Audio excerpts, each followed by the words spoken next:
Can you put a link in the chat so we can share it?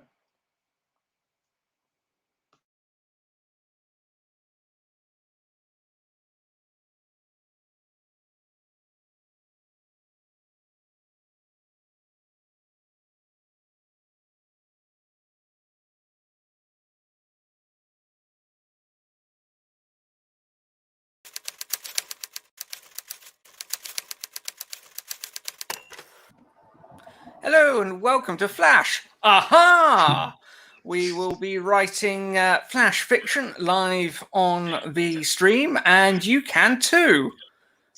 Allow me to introduce the panel of Flash writing people with me. To my left, a man who genuinely thinks Doctor Who peaked with Colin Baker, Richard Holliday. Hello, nice to be here, and thank you, Martin, for that introduction. In case anyone doesn't know who I am, which is not possible given how notorious I am, my name is Richard Holliday, and I am the author of Nightmare Tenant. Next to him, we have Gary Thomas, the man who will get you your first screenwriting credit. Hello, I'm Gary Thomas. Thanks for having me. It's really exciting. I'm a writer and filmmaker. I made 13 short films over the past few years, and now working on feature scripts, but also desperate to get back to prose writing, which is something else that I enjoy. And someone who took all that stuff about getting up at 5 a.m. to write really literally, it's Kent Shawn. Hi, I'm Kent. I'm the author of the horror short story collection Evil Grows in the Dark, and of the Millennium Tower series, the prequel Collision, and the first book Blind Spot, available right now on Amazon. Go get them and read them. We'll wait. And I'm here to write some Flash. Thanks for having me on, Martin. You're most welcome. So, first thing we are going to need is a prompt. Dickie, sort it out. Oh, No cheers. chit-chat. Your job. No foreplay at all. We're going straight to prompt. You're going straight. So I think we should ask. Poor guys, no viewers. foreplay. So let's see who is in the in shall we? Is anyone in the chat? Make yourself known. Mrs. Martin is used to all business. Yeah, there's Go straight down to it. So let's see if we have anyone in the chat who is willing to throw a prompt our way. So if you'd like to make yourselves known in the comments, should be a little button for you. Always come prepared. I delegated this job. So I suppose the first thing we should say is, what are we all working on at the moment? Well, I think the first thing we should say is, what are we all drinking? Crumbs, I don't have a drink. I'll have to just drink this imagination drink. You don't like it when you don't like it when I compare you to Hitler, but he was also teetotal. I am also Kent's place in that. So no chit chat and straight to Hitler. I got it. I see what kind of stream this is going to be. Oh dear. See what I have to put up with all the time. There's no build up. There's no warning. Have you got a trigger warning on tonight's broadcast, just in case? Probably need one. What we do have... What is Martin drinking? Yeah, what is Martin drinking? Oh. Cherry cider. Nightmare waiting to happen, but we shall see. Ah. That is an interesting choice. I'm going to make tomorrow a raspberry cheesecake, but instead of raspberry, it's got toffee sauce on it. Raspberry no alcohol. Cheesecake. Yeah. Gary, correct me if I'm wrong. You are the sort of person who likes a banoffee cheesecake without the banana. That's absolutely true. And in some cases, it has been honoured, and they've removed the banana for me. And trying to think what they're talking about in the kitchen. Who orders a banoffee? They're hating me. They're literally hating me. Oh well. Oh well. We're here, we're doing our best, aren't we? Yeah. So we have one viewer, which is nice. And it's me. No. It's you. I should have at least 4, to be fair. oh no, I've not got the stream open. I had that big echoey thing last time, and it was not good. So okay, I'm going to tweet the link. There's a mystery echo thing that happened. It happened to me and Barrett in our first live stream together, and it took us 6 minutes to figure it out. We still don't know what happened, and they need to fix this crap. StreamYard, fix your shit. I think there was one, and I was like, why is everything being echoed? It turns out I'd opened the stream twice, and I was going absolutely nuts. So yeah, but we turned everything off, and it was still echoing. We muted each other. We muted ourselves, and there was an echo. We're like, what the hell? Ghosts. See, there's a story in that, isn't there? That's the only explanation. I had I was at work, had my first proper day out at work last week, and we had like two cameras filming via Zoom and like 5 laptops. There was feedback like every hour. Someone Jeez Louise. Yeah, it was a bit of a nightmare. But it was fun. We got it sorted. So maybe Martin, you can tell us how this is going to work. Yes, Martin, this is your brainchild, the product of your brain loins. Your brain has children. How long was it pregnant? Lots of little Martin brains running around. Who's the daddy? Who's the daddy? I'm scared now. Don't make me turn this live stream around. Okay, I am coming up with prompts right now. I've come up with like 5 since you guys are talking over here, so I'm gonna have some stuff just spew out. What's going to happen is we're going to have a prompt. We're going to have a bit of a discussion, and then there will be a timer where we shall write for 10 minutes. Then we shall take a short break and discuss what we have written. And then there'll be another 10 minutes, and then we shall read some flash fiction. This sounds familiar. Why don't you play along at home? Yeah. Play along at home. To our audience of boys and girls at home, those are the rules. This is an awesome idea. I need to write this down. Oh, this is great, by the way, because I thought, I'm like, hey, Ken, you're away. We still want to do it. Do you mind? And you're like, no. And then you're just like, why don't I just sit in and see how good you're not at it? It's going to be interesting to see if I can write anything at all right now. I'm sleeping like 3 hours a night. Dude, this Korea jet lag has just destroyed me. I'm an absolute mess. And just so you know, for anybody that ever listens to this, if they ever do, I'm literally stuck in a room 24 hours a day. I can't leave. They bring food to the door. Can and you at I least can't open get the coffee. blinds? And, yeah, I can open the blinds. What's your view like outside? The same view There's a building. all the time. Uh, I think there's a tree. I can't really see it. It's like something kind of waving over the top of a small fence. And then there's an empty field with dirt and trash.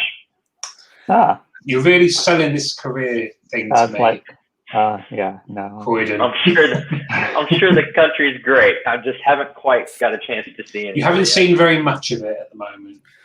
No. Aside from the plane. And what would you say to people who go, oh, if only I could get locked in a room and not allowed to leave so I could get all my writing done? Well, I did get a lot done, to be honest with you. I was like a week and change behind, and in 4 days I'm caught back up. I'm back on track. But the problem is, like, people are like, I'm just gonna write all day. No, you can't, because you have a brain, and your brain gets tired. Like, believe me, I'm all about productivity, and I'll tell you right now, there's a point past which the law of diminishing returns jumps up like a giant ape on your back and like puts you in a chokehold. But you just can't do it anymore. Yeah. Well, you are the man who sweats words. I did what? You sweat words. Well, thank you. I think thank you. Yeah. Picturing that in a minute. Please stop. That might be happening soon. So, who has the prompt idea? Shall we? I have 1, 2, 3, 4, 5. Jeez Louise. Can you hear? Go ahead. I just came up with them while you guys were discussing what kind of cake you were going to make or something. Anyway. You use the word discussion lightly. I'm sorry. It just struck me as funny. Okay. Anyway. That was my prompt. Here they go. Stars end Stars Decide in. later. Yep. I don't know. I was doing 2 words at first, and then I kind of jumped around. Decide later. Mm-hmm. Cracked. Crack. Take that for what you will. Mislabeled. Ooh. And an hour late. Those are my ideas. I'm already thinking mislabeled could be kind of interesting. Depends what's being mislabeled. Oh, we have a viewer. We have. Hey. Hello. Just come get on the stream, crazy. I have mislabeled and an hour late. Mix them together. Ooh. You're an hour late because something was mislabeled. That's interesting. Ah. Well, there's a lot of ways to take that. So do you mean that you would have to mention both concepts? Yeah. At Someone who works in admin, I could have a lot of fun with mislabeled. You could go down I suppose the stereotypical thing would be like some sort of medical horror where someone drinks the wrong medicine, blah, blah, blah. Oh, we've got another viewer. Oh. Oh, hello. He is. Hey, Ben. Ben's here. Did Ben hear your impression of him, Kent? Did Ben hear your impression of him? Oh, he knows. I love that guy, man. I've got Richard's Euro sweepstakes ticket was mislabeled. It had a football team on it. Ooh. The thing is, I don't know anything about football, and I've been put in charge of the office sweepstake for the Euro football tournament that I don't know anything about. So that's interesting. But I have managed to finagle a spreadsheet into this whole thing, so that kind of balances the world again. Oh, we have another lovely person here. Hi, Victoria. Nice to see you.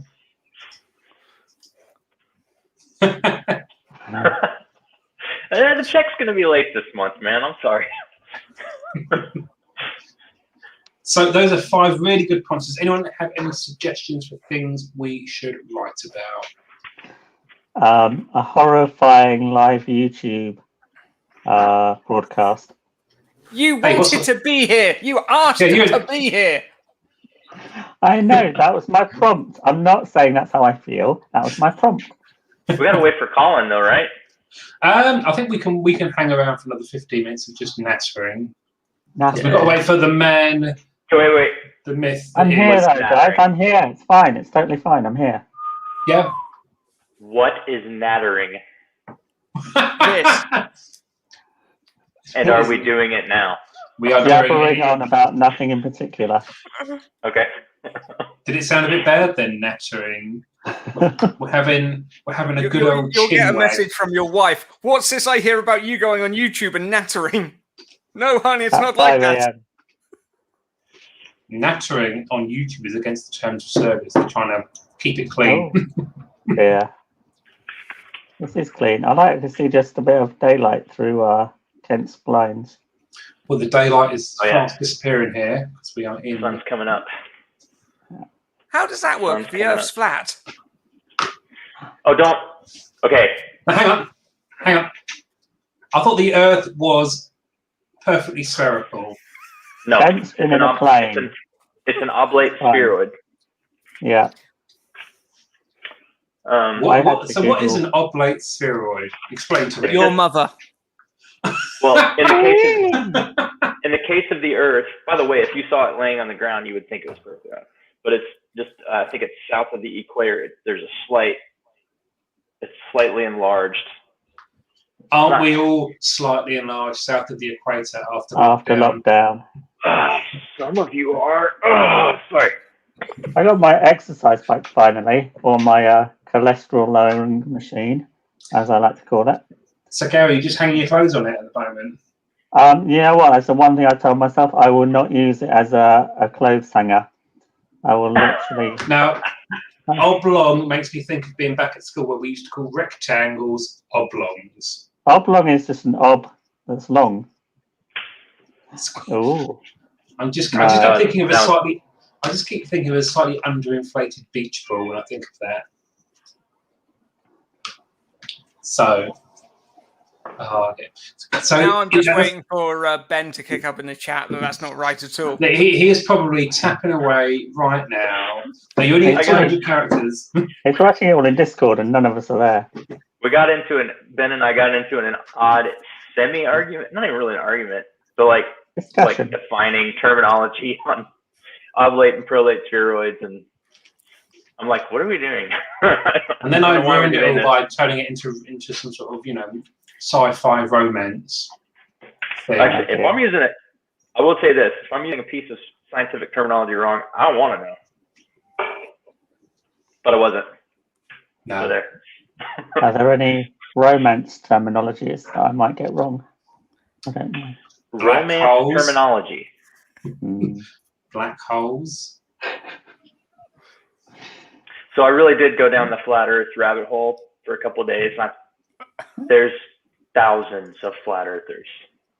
Are they all around the world? Are they mostly on Reddit or I guess on YouTube as well?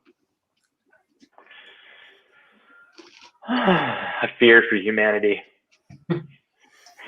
We've got all the anti-vaxxer nonsense as well. Yes. I'm literally magnetic at this point. Martin, how about you? I'm picking up Bluetooth. Picking up Bluetooth, yeah. Thanks, Bill Gates. I've got a shed full of Xboxes after having my vaccination. I don't know why I bought all of these things. I just felt compelled to. None of this is true. Well.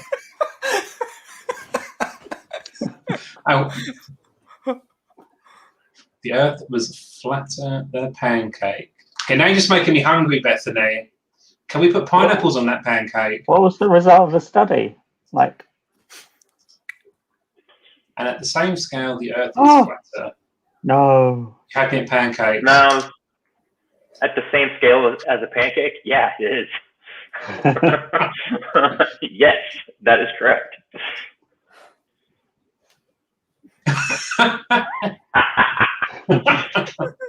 Oh, dear, you got your superpowers yesterday, Ben. The reason I'm in this quarantine is because I missed getting my vaccine, and now I have to get it here, which I am really regretting because I'm stuck in this room. Are they not? Is there like the Korean makes, or are they still the same makes? Well, you could start with Matchbox cars, Ben. You probably could manage that. Then move up to those little scoochy cars that the kids drive around in, little like that. Then work your way up to a Volvo.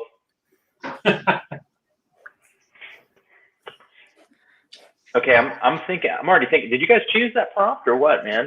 Well, Martin, did you have any prompt ideas? Because I did set you the task earlier today of doing that. I have not seen this movie. I don't know what you're talking about. I get this reference. I do. I can kind of guess what it's about, to be honest. Yeah. I like those movies. Yeah, they're fine. I don't think that they make any sense, but I like them. I don't have to good make spectacle. Sense. That's There's part lots of the point. movement and pretty colors. Exactly, it's got loud, shiny things in it. What more do you need in a movie? Well, apart from plot, story. When did you actually last watch a movie, Dickie? I can't actually remember the last time I was in the cinema. No one can. That's not the point. Shape of Water, wasn't it? Or was it? That film was awful. Jeez, Lord. I think I went to see it with you, Gary, and we for some reason we decided to sit not in the aisle but right against the wall, and it was It was a film that it was possibly one of the only films I would have actually walked out of. Could I have without causing a scene? Film kind of looking at each other most of the time. Well, I was trying not to look at the screen. What? I believe that the nickname for that film was Grinding Nemo, and that was very apt. That was a very strange film. Why was it strange? Nemo was lost, and then they found him, and they named it Finding Nemo. No, Grinding Nemo. Grinding Nemo. That's the nickname for The Shape of Water. Yeah, that's pretty much what The Shape of Water was. So he's perfect. The worst result of the pandemic is going to just plot a low grade. Yeah, he's saying it. Oh, the TV movie. Yeah. Although, whenever you have a silly idea, just remember that someone had an idea and said out loud, tornadoes with sharks in them. Hey, Sharknado that was cinematic brilliance. I didn't see any of it, but I heard. Did anyone see that one? What was it? Birdemic. It was really low, Didn't they make like low 6 budget of one. those or something? Yeah, there was a sequel and a sequel and a sequel.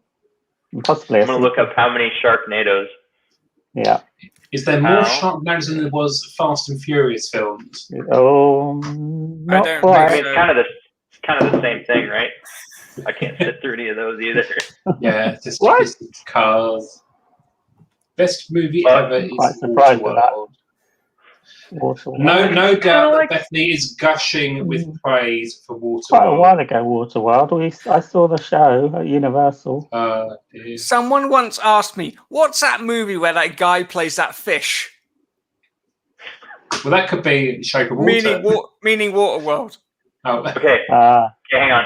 I tried to Google how many Sharknado movies, and for some reason it gave me how many shark bites. But listen to how they put this. It says, ISAF confirms 57 unprovoked shark bites on humans. Oh. Would you please describe the difference between a provoked and unprovoked shark bite to me? you did not Well, Provoked it by existing. A provoked one would be just yelling, "Come on, you shark bastard! Bark me if you think you're tough!"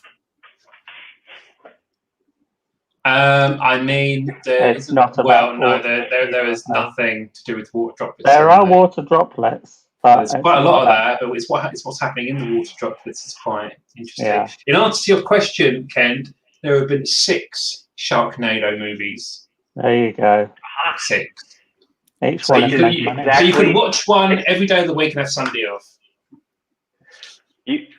Which is exactly 6 more than I would have guessed if I didn't know they existed. And someone said, "How many movies do you think there are about sharks coming out of tornadoes?" I would say less than 6.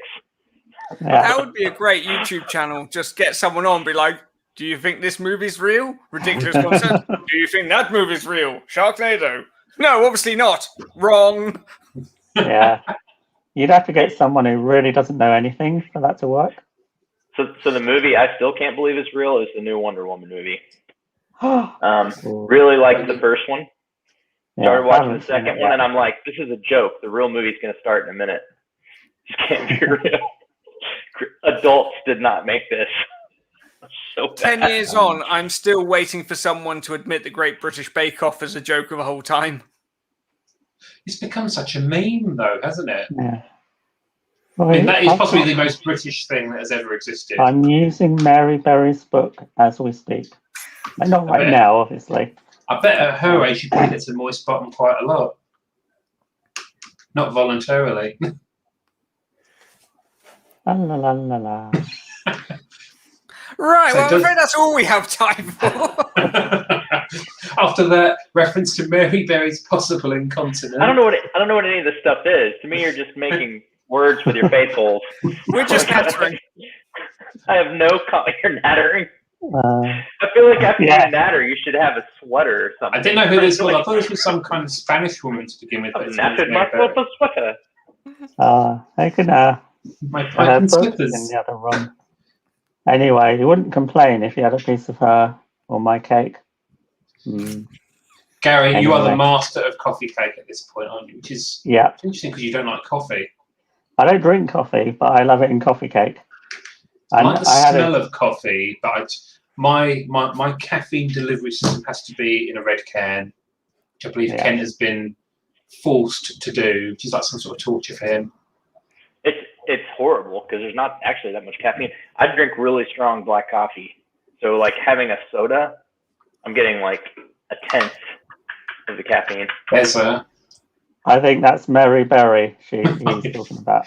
yeah, bless him. I don't think anyone's called her that to her face, to be fair. Well, I think Ben's got a pet name for us, so that implies some kind of interesting relationship there. I mean, Yeah. he said intimate relationship. I thought that'd be a bit scandalous, wouldn't it? So, Martin, do you have any prompts for me to write down on this piece of paper? You find a piece of paper stuck inside a drawer. What is it? A piece of paper. End of story. Wait, this is Flash, so it could be like that. Gary, this might not be your forte, and that's fine. And that is certainly Flash fiction. I opened the drawer and saw a piece of paper. It was blank. The end. Yeah. Where's the conflict in this story, Have Gary? you heard just the sat there story? going, "Yes, they've I perfected know. Flash. What a Yeah. moment I got it. to be alive."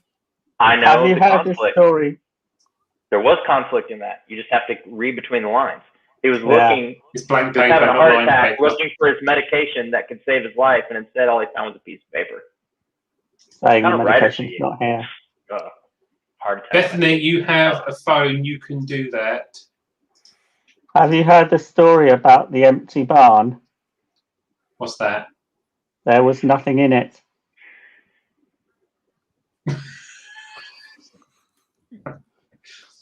Gary, you're taking this Flash thing very literally. Gary, not being funny, do you remember when we went to see, what was that movie about, Ocean's 8?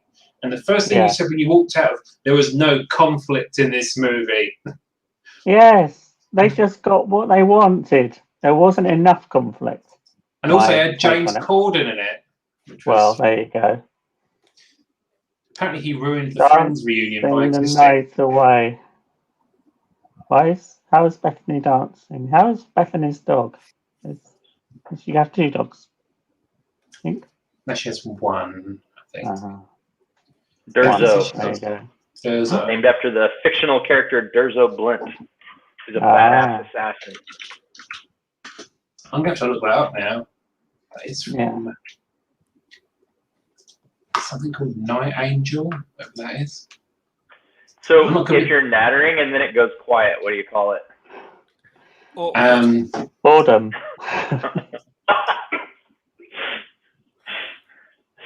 Boredom. Yeah, it's from the Night Angel trilogy. Find a conflict in a drawer. What is it? I'm so glad he didn't put conflict in his drawers. That would be quite scandalous.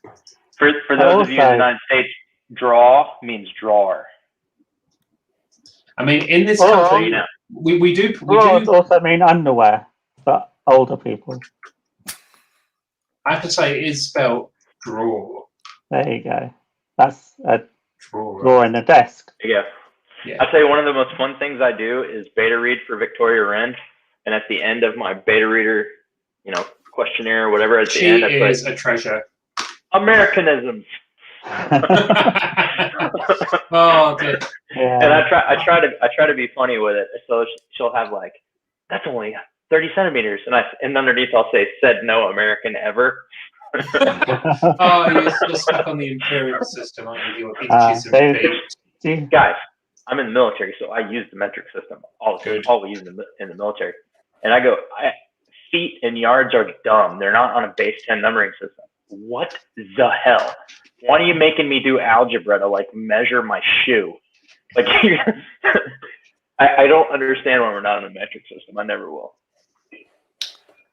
because of communism. Metric system's communist, and you know. They tried it. Tried it. They tried it when I was a kid, and people just didn't want it. All the people who do metric do imperial in this country are slowly dying out, so that's fine. And it'll just gradually waste away into the annals of history. What did you say about history? The annals, not anals. Hey, Out the gutter. family show. So, what you're History is saying, flat. Richard, is that the generation that thought that way are slowly dying off, and that the younger generation can do things in a different way. Don't How say they it. want. Don't say it. I know what Martin's getting at here, and All right. we're just waiting for the lovely fifth mystery guest to pop along in the next couple of minutes, and then we will get writing. Martin, do you have any more prompts? Yeah, let's keep coming up with prompt ideas. a character So who let's see. stands in front of two doors, and which Oh, door do they enter? A private investigator is taking photos when someone spots what they're doing. What happens next? Private in. They wet themselves. It's very specific. You You know always what try to make Martin's it like- writing at the moment? It's like Oh. Has she snuck any aluminiums into this American thing? No. So But shall hey, we introduce? Yeah. You gotta give her props for setting her story in the United States and all the challenges that comes with that. Yeah, when you're not familiar with the landscape. You call tax forces. I am going to write a story set in the UK. I haven't figured out what yet. Get out, Bethany. Get out. It's aluminium. No, she spelt it wrong. So, Martin, do you want to introduce our 5th mystery guest? I would like to introduce my mystery guest. Evening. Hello, Colin. Lovely to see you. Hey, Colin. Hi, Colin. How you doing? Gary, Yeah, good. Martin, Richard, of course. Alan, Good to have you doing, here, man? Colin. I'm okay. You? Better than average. Oh, good. Kent now knows what a Mary Berry is. No, I still don't. Oh, hey, Mary Berry. We should all know who and what a Mary Berry is. Yeah, there you go. Should we know? Yeah, You should. Yeah, Really really. should. amazing we cakes should.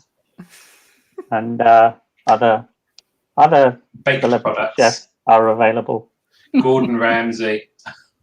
I've recently been on like a bit of a binge of Gordon Ramsay clips. I don't know what's happened. I just want to shout at people when I'm cooking now.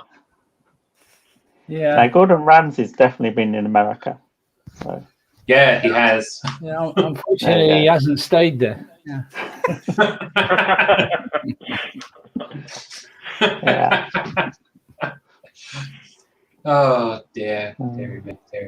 Right, shall we think about some more prompts? We've got some really good ideas. In the chat, if there's a prompt you're particularly taken by, then say so. Ooh. And yeah, I'm going to totally ignore you and choose our own. Yeah. Oh, Ooh. yes. Break I some want to do rules. like a wedding thing. Someone who has Not to share their everything wedding is a thing. wedding, Gary. Oh, it is. Oh, it is. It is. It'd be interesting if we get one of the really macabre prompts and then Gareth has to work it into a wedding thing. Kill Bill was kind of a wedding thing, kind of. And there were 2 of those. I'm counting this as a prompt. Aluminia, and she spelt it wrong again. See, that says aluminum, and that's just totally wrong. Yeah. Doesn't help if you're dyslexic. You don't know the difference. Yes, Kent, we have been here before, and yes, we're here every time. I think Kent might want to start writing. I don't know. Something tells me. Right. Martin, we need a prompt. So What gave me away, Gary? Shall we go with mislabeled? I think we should. Ooh. Mislabeled? Can we do like a mislabeled wedding dress? So It could mislabeled be. is the prompt. So what Yeah. what are some things that could be mislabeled? Let's kind of talk Well, about that. maybe the wedding's mislabeled and they turn up all fancy and it's a funeral. Oh, I feel like that's been done a few times. I don't Yeah. know. Maybe. Only Fools and Horses, definitely. do. Yeah. I was just thinking about that one. Yeah. And So when no, they walk Mrs. into the- Brown's Boys, it's like a hen do, and God. it's actually the guy's funeral. Mhm. Hang on. Gary, are you saying you've actually watched Mrs. Brown's Boys? My mum will watch Mrs. Brown's Boys and Only Fools and Horses. That's all she laughs at. Kent's going to be really laughing if we ever pick a subject to write on, because I can Right. see the tension there in that clenched He just wants to get. No. We picked a subject, and now my little. He wheels started are writing spinning. already. Right, so Have you- mislabeled. No writing early because it's cheating. Is that the American spelling of mislabeled? No, they spell it with 1L, probably. Yeah, as did I just now until I saw it. Just checking. I thought maybe it has 2 S's. every- I don't know. Every once in a while, I'm really disappointed that I've written like 11 books and I still can't spell. I mean, what have I been doing this whole time? I'm a bit worried because Bethany said she was driving home, but she also appears to be thoroughly drunk. Oh no, hubby's driving. Hubby's Yeah. driving for sure. Yeah. Malachi, Babe. downstairs Downstairs. favorite. Yeah, yeah. Well, maybe love not. writing about Maybe my she's downstairs typing neighbor. and yeah. Who's got downstairs neighbour. I do Is actually. it a euphemism? Oh, welcome to Carry On. I have to say, I'm very disappointed in this. Ben has turned out to be a traitor, so he must be destroyed in some form. Aluminium. That's not even It's not even, right. and that's even more wrong. It's been mislabeled as that. Yeah. Oh, that was a good one. There we go. I was literally just going to ask if Kent has his computer with him, and obviously that's why it's on the screen. I kind of feel like writing about. Wait a minute. Right. Wait a minute. Good story about the laptop. You guys got to hear this. I bought a $2,600 16-inch MacBook Pro for my trip so I could manage advertising, make videos, do all the stuff that I do. I needed a laptop to do it all. I got it about 3 weeks before I left. 2 days before I left, one of my lovely puppies, who are fast approaching 80 pounds puppies, came into my office and saw my laptop open. And apparently I had been eating just before I was typing. So there was a smell of food about the keyboard. Oh, dear. And so my lovely Rottweiler puppy, affectionately named Cap, came in and gripped the keyboard with his teeth and picked the laptop up, bending it. Oh, boy. He bent a MacBook because his face is this big and his jaws are like, ugh. So I had to go buy another one. Wow. Needless to say, that wasn't in my budget. So that's $1,500 down. So it's like insurance, dog insurance. Any way of getting that? We're actually gonna get it repaired, and I'm gonna give it to the kids. But Yeah. They can have the dog's laptop. and I'm gonna give the dog to someone else. No, I'm just kidding. Yeah, you mean you're going to send it back to hell? I told you they were hellhounds. You did, and I've ever since you said that, that's what I call. And also, somebody asked me today, like, how much do those puppies cost? And I'm like, well, Bucky was free. Cap cost $5,000.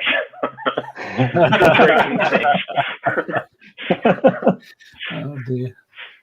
Oh well. Sorry, I had to tell that story. So I kind of want to write a story set in a morgue where either bodies or body parts have been mislabeled for some reason. I thought about kids, babies in a hospital. Like you take somebody else's baby home. Now I'm thinking of Young Frankenstein. Oh, yes. There you go. Abby Normal. His name was Abby Normal or something. So, I'm liking Richard's idea about a admin who has far too much power. Oh. Mm-hmm. I'll be interested to see your take on that, Martin. I'm in Target getting snacks. Ah. Now she's at the car. She's spelling properly. So, Oh, dear. Definitely with the munchies. Yeah. What else can you mislabel? Do you guys have Pringles over there? Medicines, Medicines? Ooh, yeah, you take the wrong thing. poisons. Do you have jam or jelly? Jam. Strawberry jam? No? It's not Jelly. listening. No, I can't. Ken's trying to control his anger. Oh, I'm not angry. you're not angry. I'm not angry. I'm thinking. Oh, did somebody ask me something? I'm so sorry. Do you have jam or jelly? Like strawberry jam? Yeah, both. Yeah. Jam and jelly are different things. What? Get out. And then there's preserves. Oh, very, very fancy. You're shopping in the preserves aisle. Yeah. In the preserves aisle. Very, very posh. I can't do the Ben impression. I can't do it. One day, Kent, you'll come and visit, and Richard will take you to Waitrose. I thought you were going to say Wetherspoons. Yes, that's what I thought. Yeah. Ken will do all his research for his British thing, watching Downton Abbey, and then he'll come over and we'll take him to Wetherspoons. Then he'll take him to Croydon. Yeah, or better still, Staines. Where should I, if I do come, where should I visit? Staines on Thames now. You got to use the proper word. Newcastle. Newcastle. Well, What the thing is about that? Newcastle, what's new about it? And it's quite old, isn't it? Live in Newcastle. It's got a good restaurant. Yeah, but it's just a lovely place. It's I've like been London used past to be Newsletter. many years ago. I just called it newsletter, not newscastle. Newcastle. Newcastle newsletters. That's interesting. So if Ken ever did make it to jolly old England, where should we take him? I feel like this is a prompt in itself. Oxford. Buckingham Palace. Oh, Oxford's good. Day trip. Lovely. Windsor. Posh Weatherspoons and Fun Don't fact: use I met Weatherspoons. Gary at Buckingham Palace. No, since Yay. I won't use on a it. coach. It was true. Making a short film. That was fun. Shepherd's Bush. Oh, Except it's this Mr. Pie idiot. and Mash isn't open anymore. So Oh, it's a shame.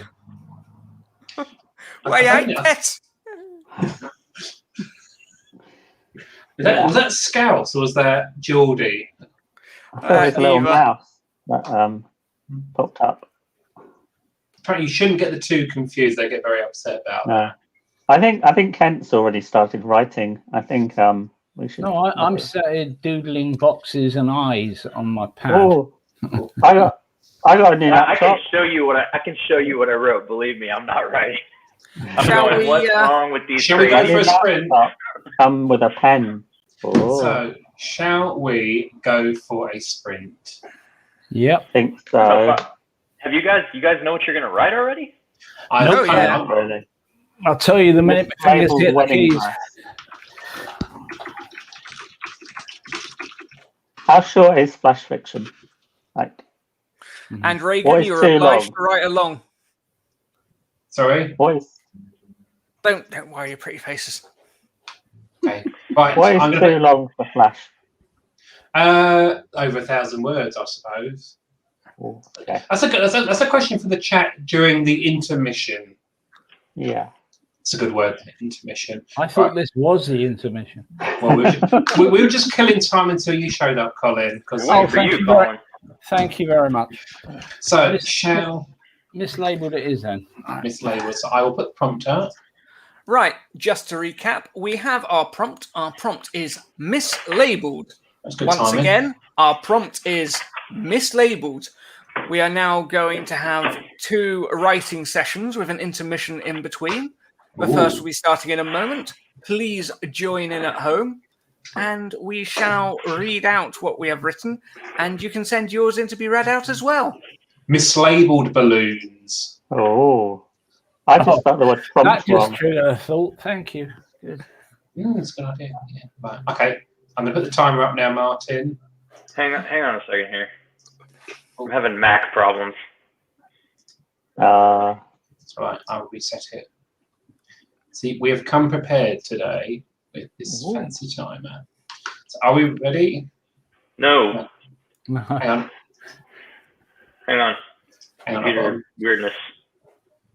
Got to get rid of the prompt that's covering up Colin's lovely face. Oh, that's okay. That's probably many people out there thanking you for that one, Richard. That's right. That's a bit for Can me. you like move it over the prompt? That thing. Turning up. Oh, Colin's very juicy little logos come out. So, Ooh. are we ready to write, ladies and gents? Not really, but okay. Is anyone writing in the chat? Or are you just going to be observing and stalking us? Stalking, I think. So I am going to do that in just a second. So, shall we start then, Martin, as the master of ceremonies? Starting Martin. Let's do it right now. Oh, there's a couple of people in the chat.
That's time, I believe.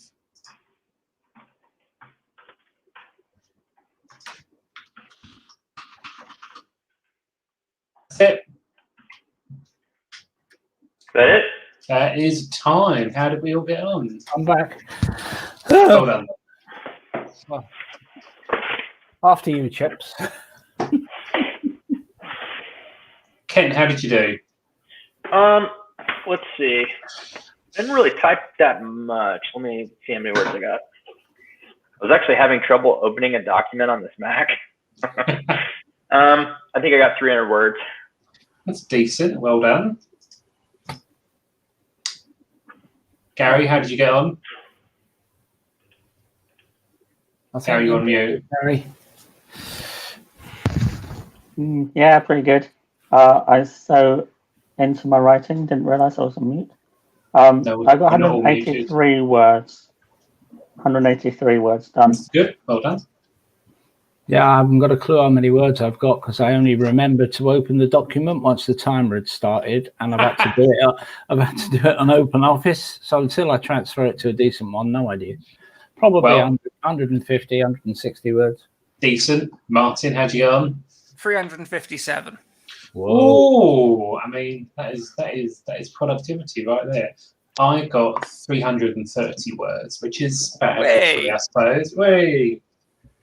So interestingly, my idea kind of evolved because I knew I was going to do it in the morgue, but it's now evolved to some sort of meat processing plant. What? I love the way your mind works. I'm not sure I do. Don't love the way his mind works. Don't. So it's kind of gone from some meat processing plant. We've got this character who's kind of been caught in a fridge by someone else who's in the past seen him do something quite terrible. And so the kind of theme I'm going for with mislabeled is they mislabeled him a friend when in actual fact he's a, we don't know yet. Yeah, mine's in a call centre. Yeah, mine's in a call centre, and I don't know yet. But I've just got to the problem now. There is I've kind of got to the juicy bit. I haven't. Well, Gary, what's yours? What are you going for in this one? mine is actually about a mislabeled wedding dress, and it's got to the. Don't tell me. It's turned up and it's like 4 sizes too big. No, but it is the. It It's goes too to the small. wrong She has to go person. down the island and knickknacks. What, wearing a bag of crisps? No. And nothing. No. And a packet of Anyway. Walkers. I don't feel like you're taking my story very seriously. I don't know why. We will when we hear it. Oh well. For Americans, weddings are all about lays. Yeah. Yeah, that's Something all like right. that. That's the wedding night, isn't it? About getting Yes. laid. Anyway, I got to the point where she looks at herself in the mirror, and then I was like, "How do I get the reader to know when her wedding is?" So I got her to get her phone out and check when her wedding day is, but she actually doesn't, because she would obviously know when her wedding is.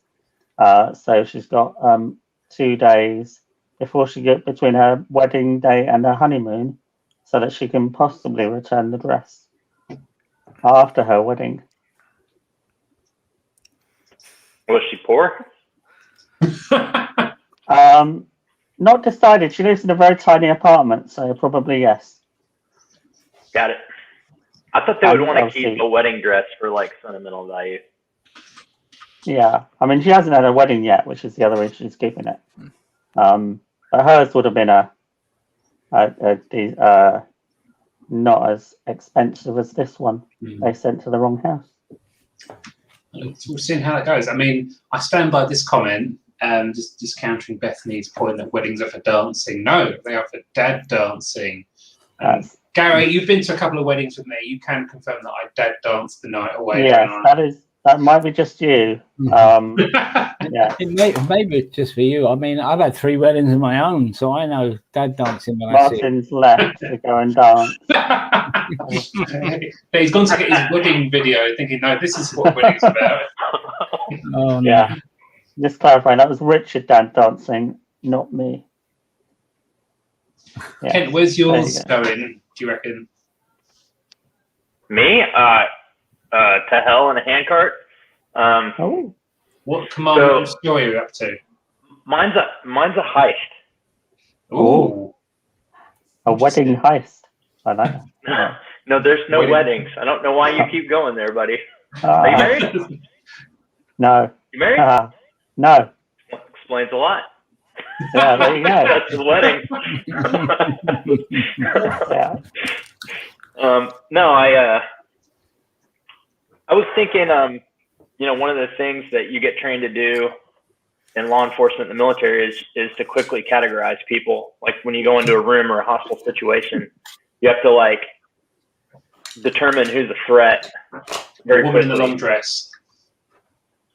Yeah, and you can easily mislabel someone if they don't read the way you're expecting them to. Yeah. Exactly. Mm-hmm. So, the woman with the baby in the pram may actually just have a big bomb in there. That's the idea I started with, and then I'm like, okay, how can I flip that around? Because, I'm just afraid I bit off more than I can chew for length. So we'll see. Mm-hmm. Which I've always managed to finish them so far, but sometimes I've had to do something really crazy. Okay, hang on, my son's calling. I got to answer. Mm-hmm. Bethany, you're going to have to give us a cover of both of these songs when you're next on a thing. This categorise me. We can work that into a romance. Yeah. No, I want she said, categorise me. And she said, oh, I'm going to file you. I want Kent to categorise all of us. And oh, God. I don't want to get arrested. Sorry, I had to answer an important Minecraft question for Bad James, who's probably been waiting for he's probably been waiting 3 hours to call me because he kept calling me in the middle of the night because he didn't get the time change yet. Mm-hmm. Good job, James. Well calling done. after 6. Yeah, I'm thinking I may do a Kent this time and go back in and just start again. And I see was what- very tempted to just start it again, but I thought, you know what, I can easily change Done that a the lot. to a meat processing facility. I mean, I was 4 lines of dialogue in and thought, oh, what am I doing? I mislabeled. Somebody mislabeled me as a writer. So what I'm worried about is in this next 10 minutes, getting the action scene and the conclusion out quick enough. That's my number one concern. I like what I'm doing. It seems at this stage, I'm like, how am I getting there? I got to really keep it. Mm-hmm. Yeah. It's really difficult to check your pacing when you're doing it in this kind of environment. Mm-hmm. It's like, oh, I've wrapped it up. Ah, shit, I've got 5 minutes. Or I haven't wrapped it up and I don't have 5 minutes. Yeah, I'm usually sat there thinking, oh, that'd be really nice. Oh, I'll correct that spelling mistake. And then suddenly the timer goes off. No time for that. That's why I've only No written editing. We don't like 183 men. words. Mm-hmm. You know, like recently I actually read a couple of books on writing faster.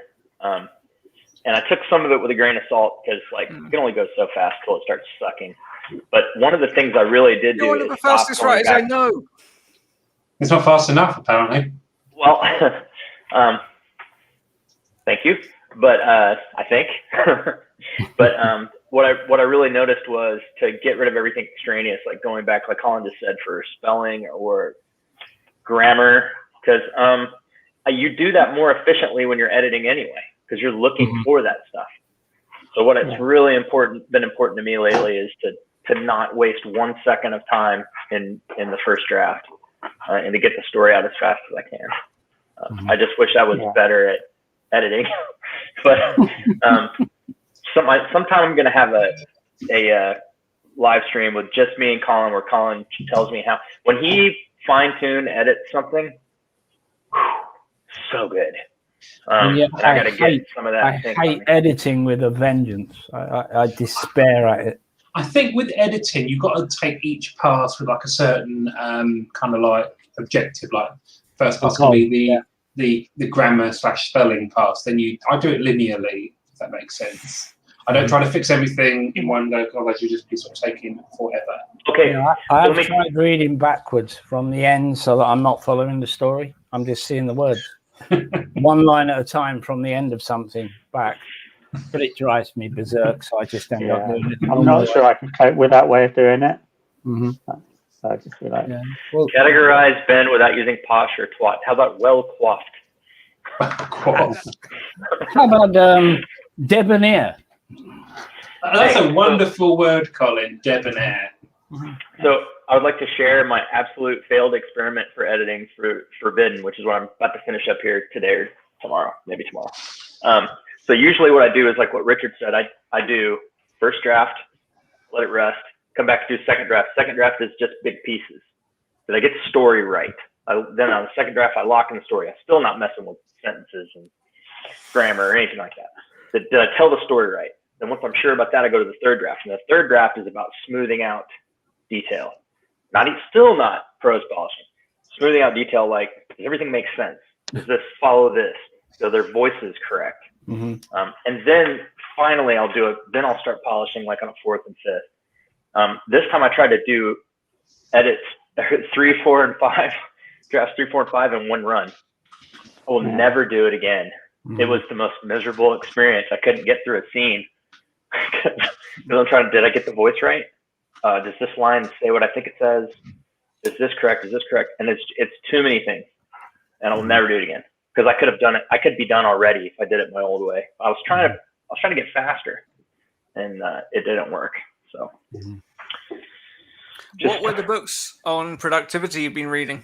I said, was one of them Chris Fox's? Is what I was about to say. Yeah, I read Chris Fox's, and he recommended 2 books in there, and I read one of them, and I have the other in my Kindle. Chris Fox is like write 5,000 words an hour or something like that. Mm-hmm. It's a pretty simple book. Honestly, I could probably summarize it in 5 minutes. He gives it away for free with his newsletter. Yeah, that's how I got it. Yeah.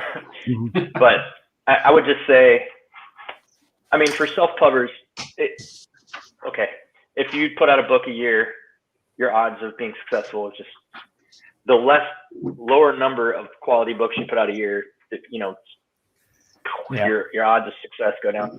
So I want to be able to put out good quality books. I just don't want to waste time. I'm looking for any area in the process that I can tighten things up to get better. And for me, it means a lot of things. It also means more time with kids. It means more time doing stuff like this, which is fun. And I think efficiency is super important. I've already conquered the willpower issue. I can sit down and write anytime. But I just need to conquer. I need to get efficient. I think you're which very sounds right so there, not artistic. Well, the thing is, yeah. Because what I was going to say is, in the past, I've always looked at myself and thought, oh, I can see so much time I've wasted in the past by. I think it's mostly self-doubt, to be honest. But I'm kind of conquering that one thing at a time, which is good. I mean, I managed to write a 40,000 word novella in 6 months. That's good for me. Yeah. I'd settle for that. But I've managed to scrap a project I've been working on a year and a half and start a new one all within the last 2 months. That's kind of heartbreaking in a way when you think, oh, I've got to scrap this. It's like the old. I've not scrapped it. I've just put it away because I'm not capable of writing it. I can't cure it at the moment, and I've been trying for too long. That's why I've moved on to Steampunk. Steampunk? Yeah. I've read some of that. There's too much in there at the moment. I've got to hone it right down and get it sharp. It's too dragged out and too many ideas. The first ever novel I wrote was a steampunk that I did in 2010 for NaNoWriMo, and I really loved the idea, and I do want to revisit it, but I just want to make sure I've got the right level of skill. I don't think I'm quite there yet, even now. Mm-hmm. Speaking about hungry genres, steampunk apparently is doing well again. I need to get me pull the finger out there, don't I? Yeah, it really would be now that I've shelved that one and moved on. Wouldn't it? But I've done 30,000 words of the fantasy and taken another leaf from our friend Kent's book. I've outlined this one on my outlines. My outlines for 30,000 words. But Colin, do you have a spreadsheet yet? I don't use spreadsheets, only to track my words on. So I didn't outline my first 3 novels, and they tended to wander. So, and it's not that the writing wasn't good. It's just that, again, it's like, how much time are you wasting trying to figure out what you're trying to say? Well, this is what I noticed with, this is what I noticed with the prequel I'm working on. Sorry, Ken, sorry to keep going on. Is that I keep wandering off of my outline. That's where a lot of the problems I've had have sort of surfaced from. So I'm reining that thing back in, reining it back in. I ended up just re-outlining the whole thing and making it a lot more streamlined for what I wanted to do with it. So that really helped. Yeah, I can't write an outline. I can't write a script like without an outline. Like I know that now. I have to have an outline, at least some form. And now I'm rewriting my wedding comedy. Martin, do you have anything? Oh, sorry. Martin, do you have anything to say about outlining? Gary's been rewriting that wedding comedy for the 10 years I've known him. Years. I've written other things that I've written are available. I have a video on my story cells method of outlining with a spreadsheet. Available now on YouTube. I don't use spreadsheets. As used by Richard Holliday. I am a massive convert to the story sheets method of doing everything, basically. It is an excellent solution. I must take a look. It's worth a go. Should we go for another sprint? I have to say, wait for Kent to get back. Yeah, I'm waiting. I have to say, Colin, I love your logo. Oh, thank you. Yeah, it's so on point, I thought. But now, of course, I can't shave the beard off. You are stuck with it. Yeah. It's part of your identity now. It is now. Yeah, I didn't have an identity till I grew the beard. And, there you go. Oh. Hello. One's back, the other one's gone. Doing relay. Playing musical chairs here at the moment. Enjoy that relay? Or no? Ooh. The empty chair. Top hat. I like the top hat. Yeah, I like the top hat as well. I like the poster tube as well. I think you've got a poster in there. I love the map as well. He's got above the top hat and I think it's a bonsai tree. It used to be, by the looks of it. The thing is, you're not supposed to water. My dad had one of those for about 15 years. It just never did anything. Bethany says she wants to write a gritty western. Who am I? You know what you need to do? You need to write that thing. Natalie Lee. Have you ever read Natalie Lee's stuff? I read the first few pages of Pistol Daisy. I haven't read Pistol Daisy yet, but I have read the Song of the Dryad. I didn't hate what I read, to be honest with you. I quite like some of the prose in that's very good. So I haven't read Pistol Daisy yet, no. So all the big author tubers, I buy their book, and I haven't made it through a single one yet. I hate it, man. I want them to be good. There are a couple I'm not even bothering buying. But do you want to name and shame any Ken? No. No, I'm not trying to hate. So I'll only mention like that I did like the first few pages of Pistol Daisy, and I actually kind of said, hey, if I got some gap in my reading time, I might give this thing a whole try. But I don't want to. I'm not a hater. It's not my game. But I will tell you that a lot of them, man, like people are trying to copy their success on YouTube. I think probably you should just work on writing. Yeah. Because they're probably spending way too much time doing YouTube and not enough writing, which is something I said when I started doing YouTube, that it was more to meet other writers.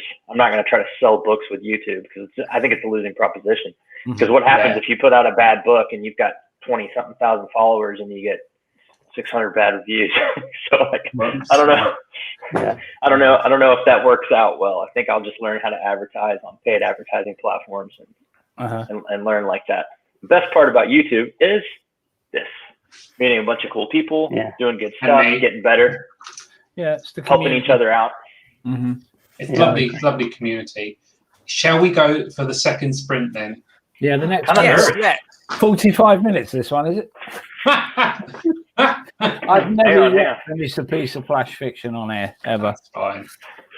I may be there this time, Colin. We'll see if I can get this one done. I want to carry on with mine anyway. So, we all ready? I'm going to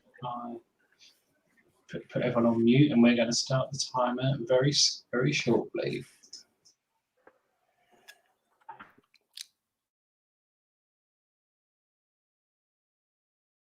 going now.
That's time's up.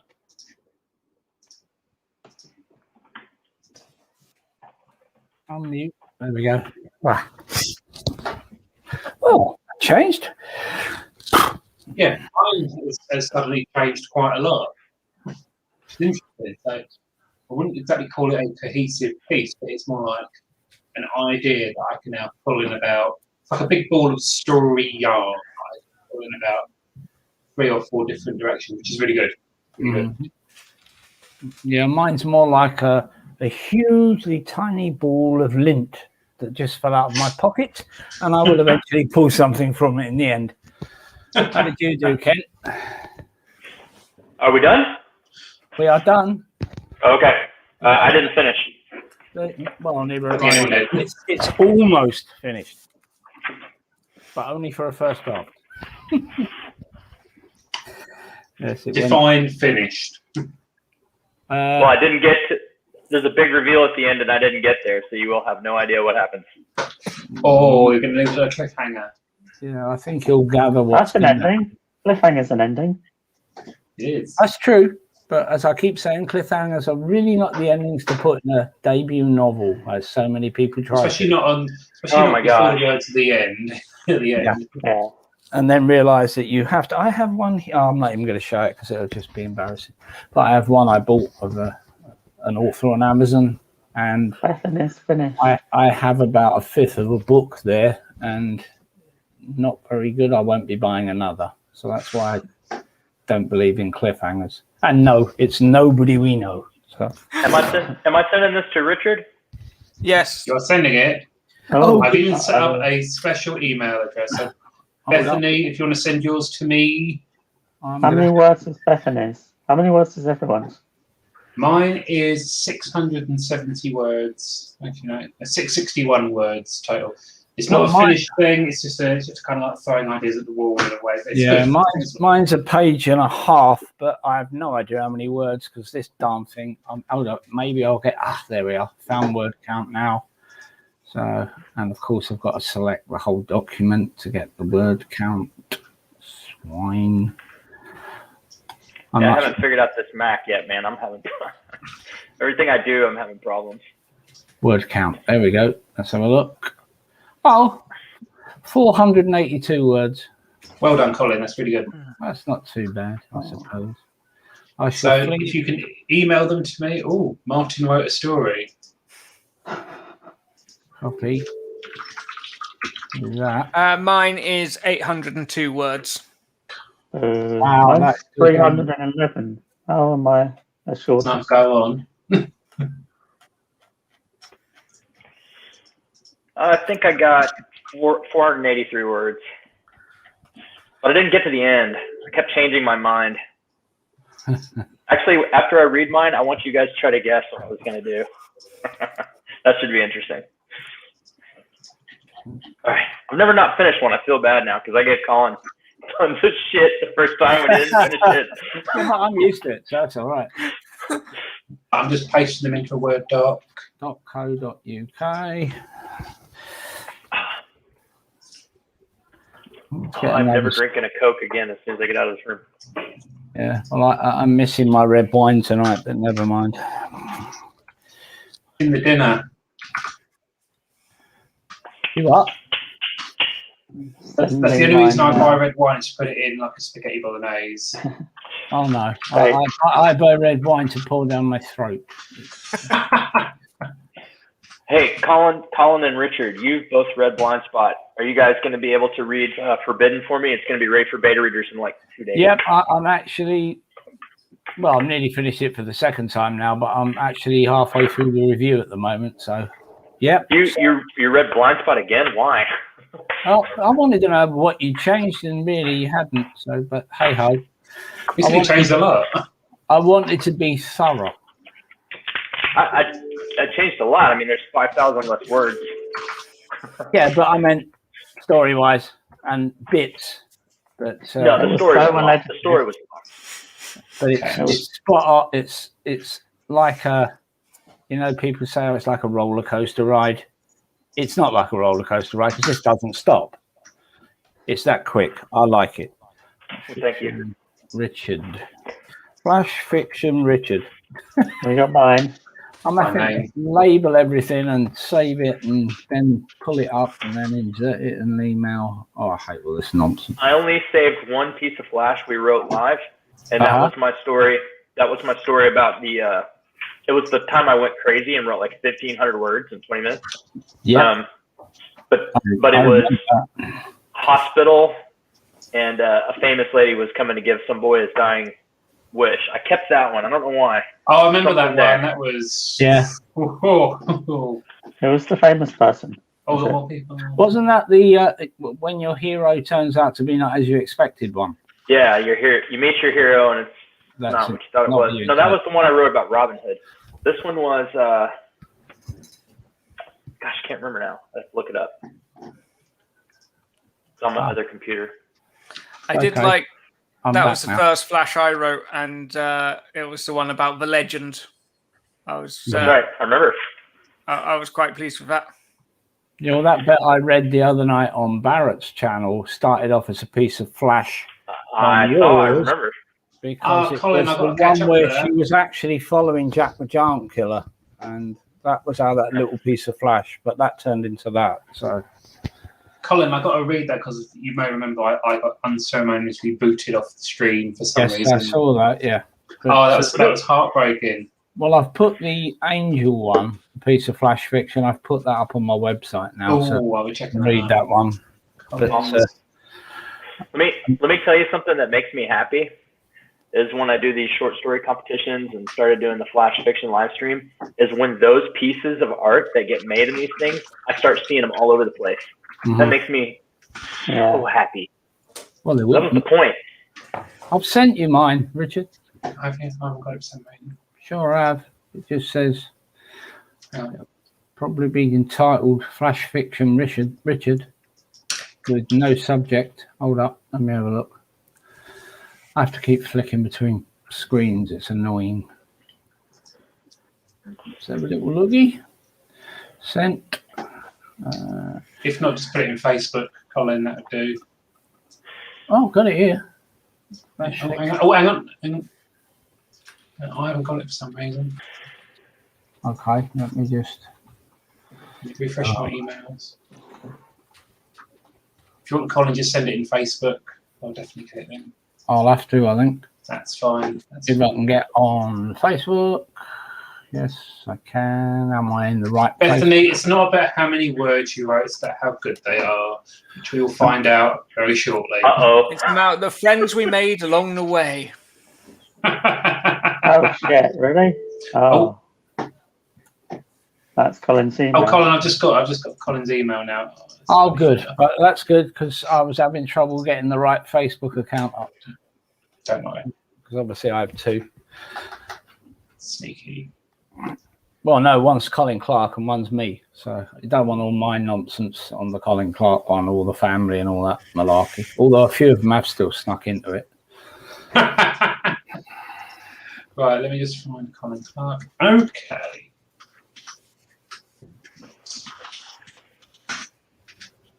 So what I'm going to do, I'm now going to share the screen.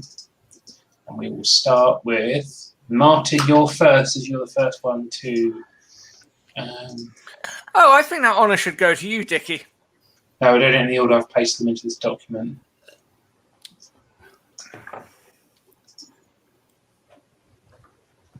So we've got Martin Lejeune is reading. Oh, I felt like I wrote more than this. I'm looking at it and it's like it's like 5 paragraphs.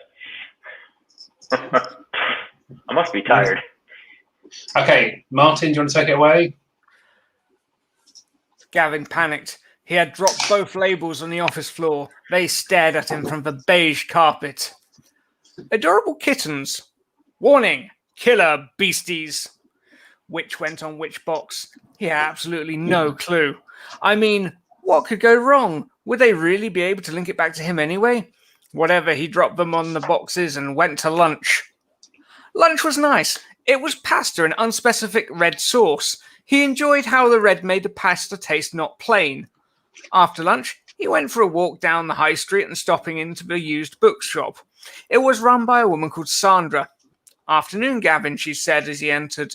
He always came in here when he had a bit of extra time. He flicked through the new releases. It was all dross about cyberpunk angels and tower block weirdos.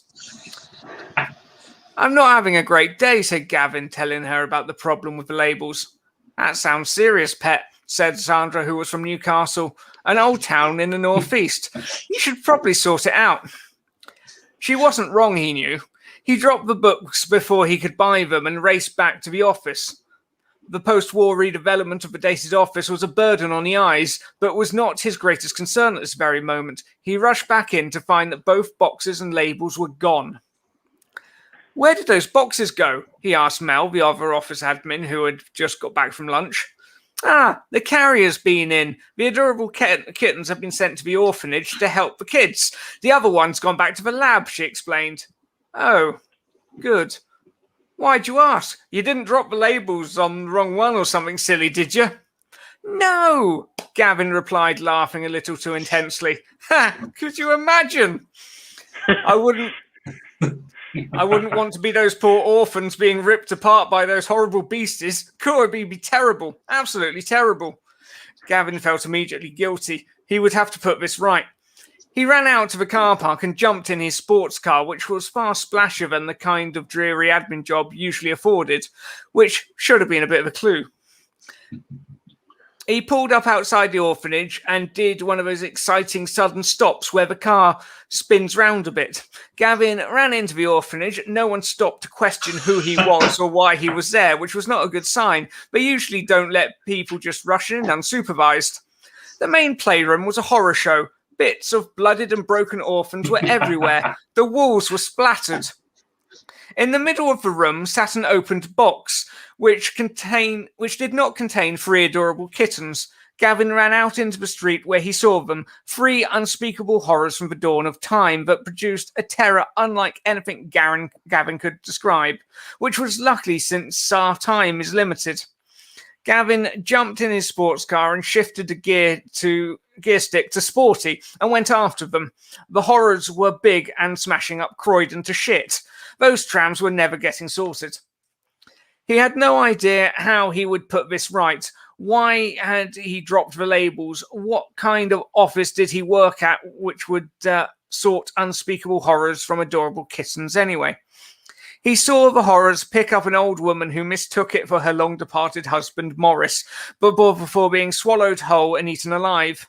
If they had done this to Croydon, then there'd be no stopping them taking out London and slipping through the Channel and doing the same to the rest of the world. It was all Gavin's fault. If he stopped saving for that PlayStation and dedicated the rest of his life to charity work, it would still be not be enough to put this right. Even if the rest of his life wouldn't stretch to afternoon tea. Then he heard them. At first he'd assumed it was the heralds trumpeting the end times, but it wasn't. It was the kittens! They had biplanes! The kittens flew the biplanes over the unspeakable horrors and let their finest battle muse as they dropped barrels of HP sauce on the town below. The horrors, unspeakable as they were, began to melt. Gavin punched the air. Yes, everything was saved. And since no one had heard about the charity thing, he wasn't committed to go along with it and could nip off on a quick city break to Amsterdam instead. The kittens each high-fived each other and flew off into the mid-afternoon sunset. Oh, I love the references. It's like everything we talked about in our conversation earlier made it into that story somehow. Oh, that was... And that's the problem with using all your ideas at once. Yeah. I'm still a little confused, but I enjoyed it. No, I just thought it was a real funny tale. This was very funny. Tale. How could You're far too kind. Didn't save the day. I love Benjamin's comment there. They smashed the shit out of Croydon. How would anyone notice? Which is very so, as someone who was born in Croydon, I feel I should be defending my ancestral seat. But no, it's fair enough. Yeah. In the late 70s to the cat's whiskers, which strangely enough has been mentioned in this very tale with those. Well, not just the cat's whiskers, but the cat's biplanes. Wherever you were born. I got you beat.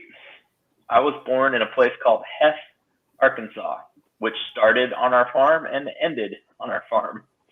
It's in the county of Greasy Corner. Sounds very Ding, ding, ding, ding, ding, ding, ding. Okay, I want to share. I want to say a story there. One of my stories there. I think they set a film there. I think it's called Deliverance, isn't it? Deliverance. Yes. Oh, that's up in the hills. You don't want to go up there.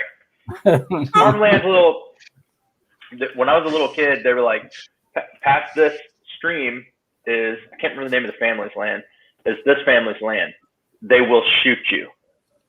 People always talk about right wing and left wing, and they're like, the right wing in politics. The far right is not in politics. They don't pay taxes. They don't come off their land, and they tell you to leave them the fuck alone. And they will shoot you if you come on their land. Pretty sure there is a moonshine still up there, too. Oh, I love it. Shall we do the next one then? Yes, let's. The next one is Okay. Shawn. Okay, so this is going to be a bit of a guessing game since I didn't finish. I want to see if you guys can figure out. All I'm just going to say is who it is. Let's see if you can figure out. Are you ready? Yep. When it came to mayhem, Jared was a professional. He breezed into the jewelry store, hand steady with a little grin that announced he hadn't a care in the world. 3 customers, a young woman behind the counter, old geezer moving between the stockroom and the sales floor. In the display cases, 6 months vacation in Cabo San Lucas with a strange woman on his arm and high-octane tequila in his veins. You had to read the room. Kid in sneakers, blue jeans and a tank top, dressed like a punk, but the diamond stud in his ear was real. Rich, spoiled, looking for something to impress a girl. He'd roll over in a heartbeat. Young couple, hands all over each other. Watch each other's every move with hungry eyes, engaged, looking for wedding rings. The guy was big, but he wouldn't risk any hero shit, not with the little hearts floating over his head when his sweetheart looks at him. Lady behind the counter, nice looking, just out of college, first real job, dressed sharp, some kind of liberal arts degree. She'd just learned the hard way that bullshit degrees don't make money and she hates working here. She may try for the silent alarm, but no more than that. Why risk her $250,000 educated ass for $12 an hour? The geezer, that's the problem. It's his place. He won't roll over. Jared pulled up his hood. College girl behind the counter sees gun first. Hands where I can see him, up high. Jared strode past the married couple. The man covered his wife with his body, and he put the barrel of his revolver an inch from college girl's forehead. Hit the button and you're done, sweetie. Come here, Gramps. He yanked a cloth bag from his sweatshirt pocket. If you don't want to see your brains all over the wall, empty the display case into the bag. Gramps hesitated, eyes narrowing, but took the bag and began unlocking the case. Jared felt around the desk for the alarm button and yanked it from its moorings, trailing a bit of wire. The rest of you against the wall. The couple shuffled over together, her sobbing, him wrapped around her like a cheap coat. The spoiled little rich kid was crouched down in front of the case, probably embarrassed that he pissed his pants. Gramps was moving slow. He shoved each handful of merchandise like it weighed a ton, chipping away at his retirement. Get up, kid. Jared felt his excitement rise. 3 more handfuls and he was out of here. The rich kid looked up and his eyes were red-rimmed, crying or high. Get the fuck up. He stayed put. Didn't matter. He wouldn't do shit. Gramps finished with the bag. Ignoring the kid, Jared went to the counter and grabbed for the bag. The kid wouldn't do shit. Okay. Who? The What do you kid. think? The kid. I'd say the kid. I'd say the kid. Yeah. Nope. So, Well, if it's not him, then it's the college girl behind the counter. Oh, I reckon Yeah. it's a married dude. That's the college it's the girl college- behind the counter. So what I plan on doing is the college girl behind the counter is going to stab him in the neck when he comes up to get the bag. So I was trying to head fake you with the kid. You did. you could, And then I had this idea that she'd give a little speech at the end. Like, I've been waiting for someone to give me the chance to do something like this. Yeah. Like, he totally misread her. He mislabeled her. Yeah, I they all have to Yeah. thought, say, they all thought this is my first job. I'm on a holiday from the FBI with my grandpop. Yeah. I'm really impressed by the sort of punchy stuff, because that reads really kind of quite well established. It does remind me a lot of the story out of this. What was the one? Was it Redemption? One in the grocery Redemption. store? Yeah, but it's that same clippy. I don't know. Clippy It's style, yeah. Dashiell Hammett. It's that sort of stuff. Or is it Elmore Leonard, who's got more I of love that Elmore style? Leonard. Yeah, and he's So- got that sort of straight to the bone way of delivering stuff. I used to have like people like, I have a alcohol problem. I used to have a sentence fragment problem where I really liked writing frags on purpose. And when I went back and reread the first novel I wrote, I'm like, that's too much. It was getting ridiculous. It's like, you only have one trick and you use it over and over.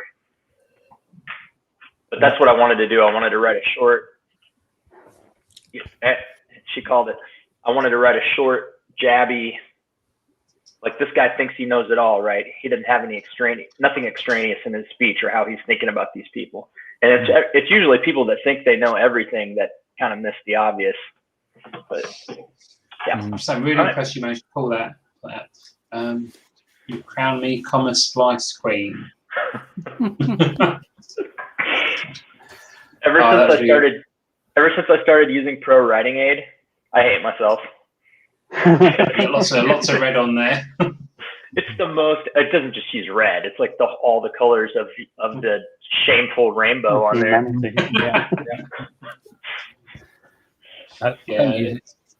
Who's next? I don't use it for drafting. I've used it about once for something. You've got to remember that it's a suggestion. It's not you don't have to do it. Yeah, go on. I'm sorry I didn't finish, guys. I really wanted to get to where she had the blood running down her arm. The question is, pulls him close and looks him in the eye. The question is, do you want to finish it now? I want to finish my book. That goes to the editor in a few days. It can go on the. I'm going to do that first. Okay. Shall we do the next reading? Mm-hmm. The next one is Gary Thomas. Gary S. Thomas. Yeah. There you go. Okay, right. So Gary, are you ready to read? I think so. Romantic voice. The massive box arrived. Shelley, smart and cynical, 28, was beyond excited. She brought it in from the corridor into her tiny apartment. There was barely enough room for the box in her lounge. She excitedly opened the box but struggles. She goes into the kitchen to get scissors, comes back to the box and sighs. She sits on the sofa, carefully opening it. She gets into it and looks and stares.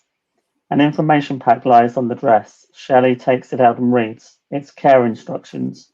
4 pages worth of care instructions. She picks the label of the dress up. Then, after a long, confusing look, she gets the dress out. She holds it up to herself. Shelley dances across the confined hallway to a full-length mirror in her bedroom, half the size of the lounge. The confused face drops and gives way to a smile. She sees a label on it. Return by 7th of July.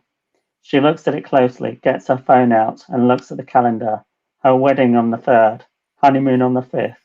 2 days. 2 days to make sure the dress gets returned, and no one will know. Will they? Shelley tried on the dress somehow. Somehow it fits. It's actually a bit loose where it counts. She can see to that.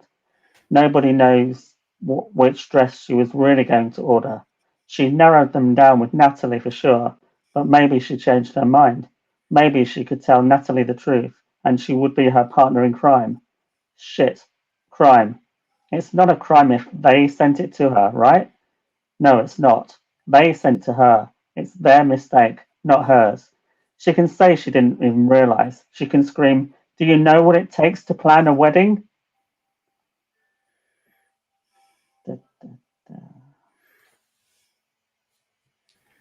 That's it. That's cool.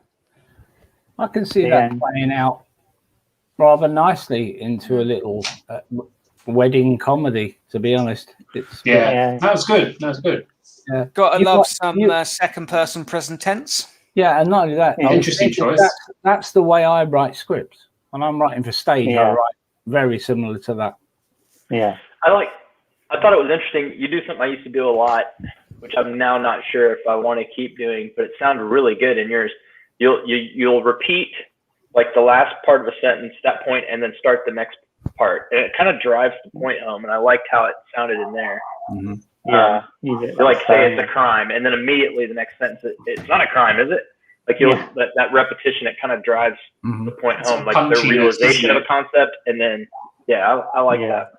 Yeah, that was good. Thank you Yeah. Okay. for contributing that, Gary. Thank you. Yeah, Yeah. I like that. The I'd next like one to request is that one. yeah. So the next one is Bethany. Now, Bethany, who do you want to read?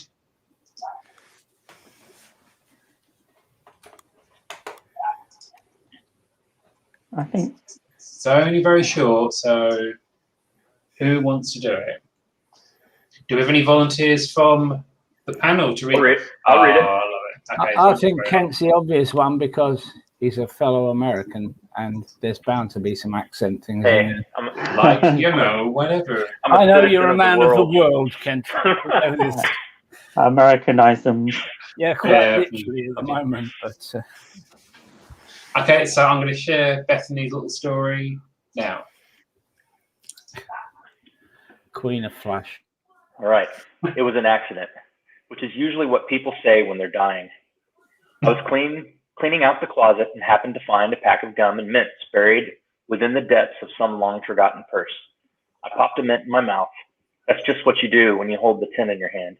Expires June 1999. The only comfort I have in kissing death is knowing my breath will be fresh. That's good, man. That is Oh, she is just unbelievable. so. That's I'm not 76 sure if that words. necessarily is mislabeled, and therefore we might have to disqualify it. Sorry, She did Bevo. actually say that she might have misunderstood. Yeah, she did say that in a In thing. my ta-da. I have to Actually, say, Tadar's almost as long as the story. I have to say, even though it's very short, that is still a very effective and sort of impactful little piece. I'm really impressed with that. Yeah. Memorable. I think she built it around that last line. I think Mhm. she came up with the last line and built the rest of it around That's really interesting. That's an interesting approach. Yeah. Yeah, no, really well done. Well done, so. Love it. Oh, I'll give snaps. I can't snap my fingers, so I'll just pretend I'm doing it. Right, so who is next? It is the legend that is Colin. The legend is Colin. Okay, Who hasn't got a clue what this one's going to be like? Anyway. Yes? so when you're So ready, the Colin. the only line I would have changed was the first one, the product. So the new T2100 should be with you next week, Mr. Jones. Billy pulled his earpiece away from his head as the reply blasted through his headset. Yeah, but he took the headset off and threw it onto his desk, left ear ringing. Blew it there, matey. This from the cubicle next to his as Newton's acne-scarred face came grinning round the edge.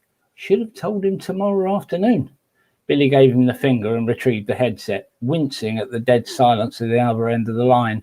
Another satisfied customer. Mr. Balstrode.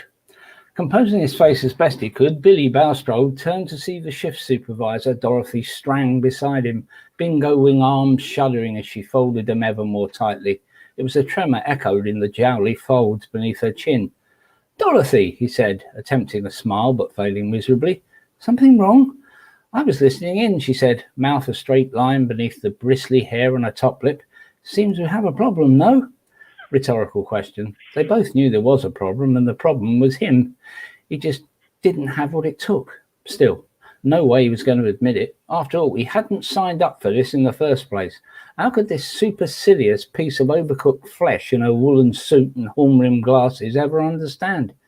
Her next words made him pucker up, and it wasn't his mouth doing the puckering. I know what you're thinking, Dorothy said, one side of her carpfish mouth twitching up. You're thinking you were conned, misled, that it's everybody else's fault. Yes? Why did this blasted woman always end with the answer to her own question?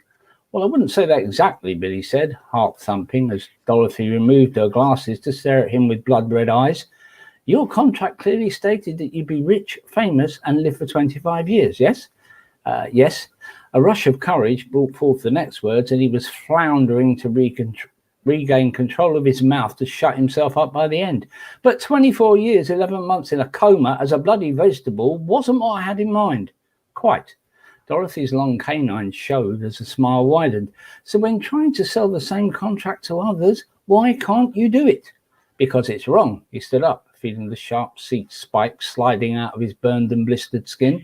You've mislabeled the whole contract with a devil routine. What do you mean, devil? My point exactly. I was signing a contract with an archangel, and you led me to believe it was Lucifer I'd be working for. End. Yay! Yay! I like that he split off the spikes when he got up from the chair.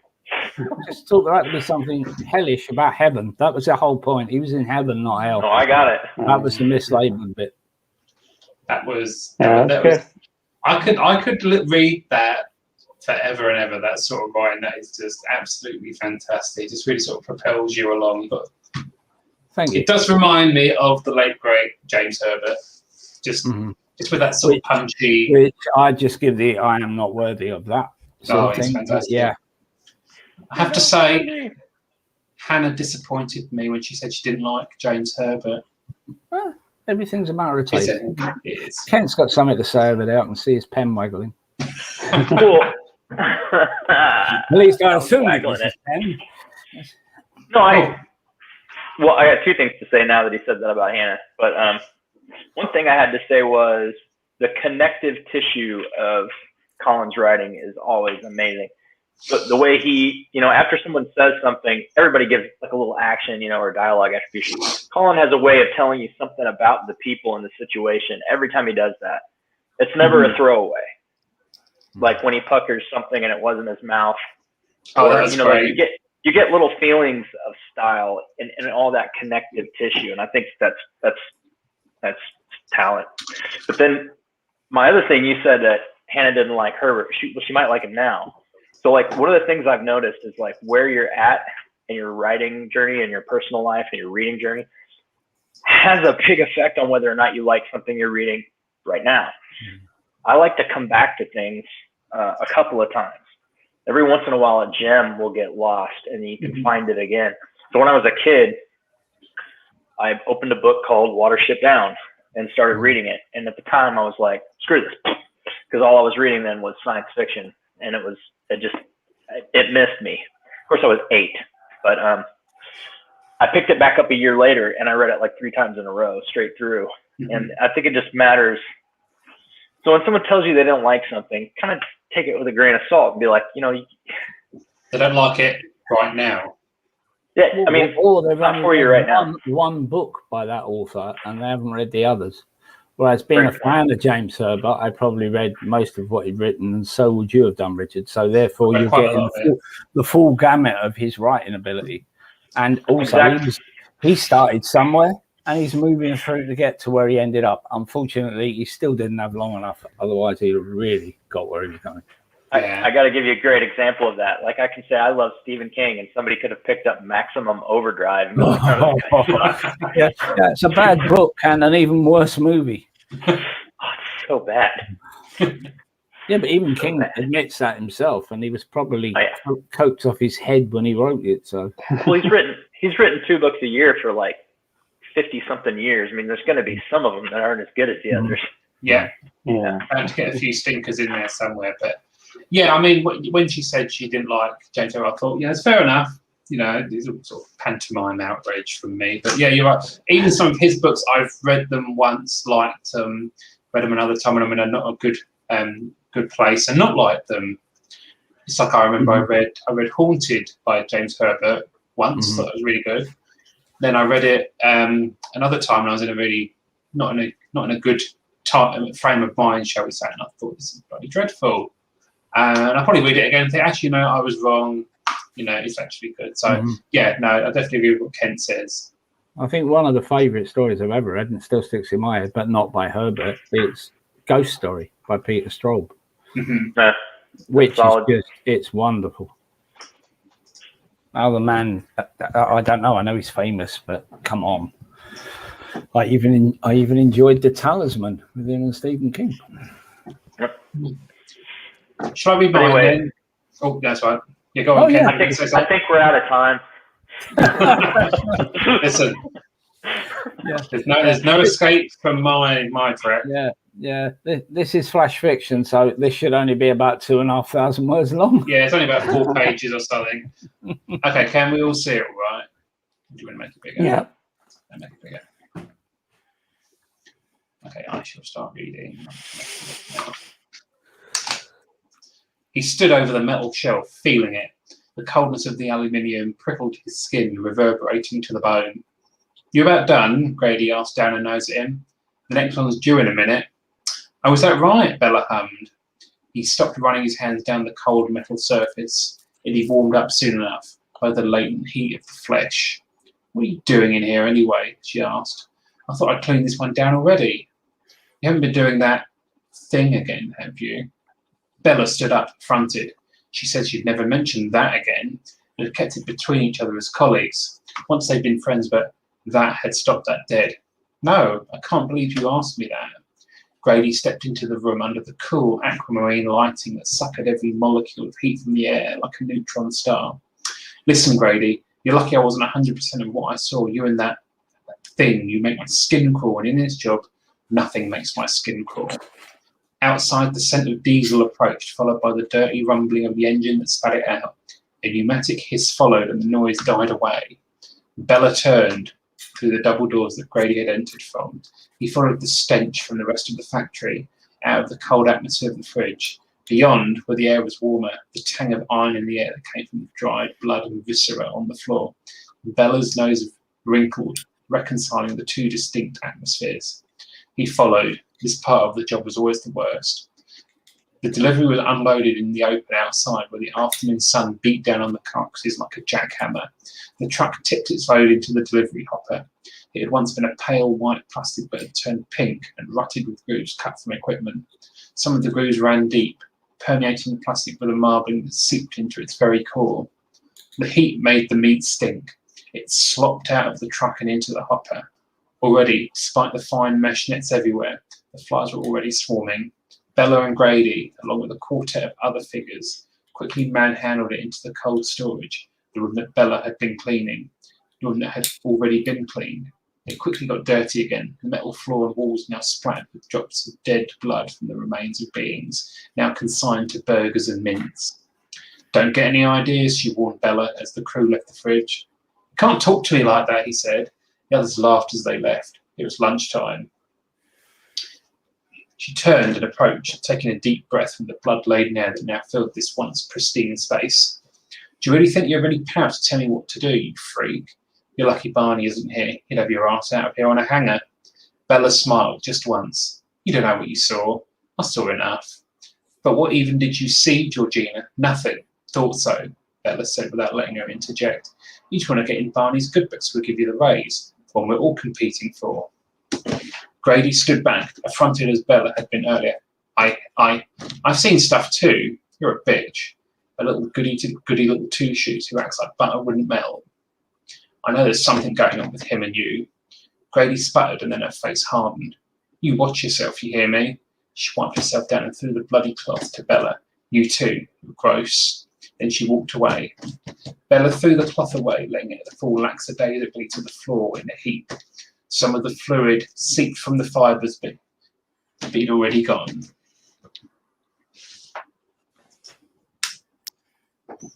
How was that?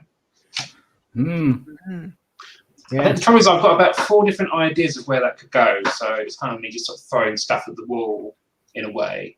I love the bloody meat descriptions of the bins. Yeah, I think I'm definitely going to go with the setting of it being in some sort of meat factory and something's going on there. I'd like to know what's going on there. Yeah, me too. I want to know what's going on there, and I was right. I think What is going on? I had no idea where you're going.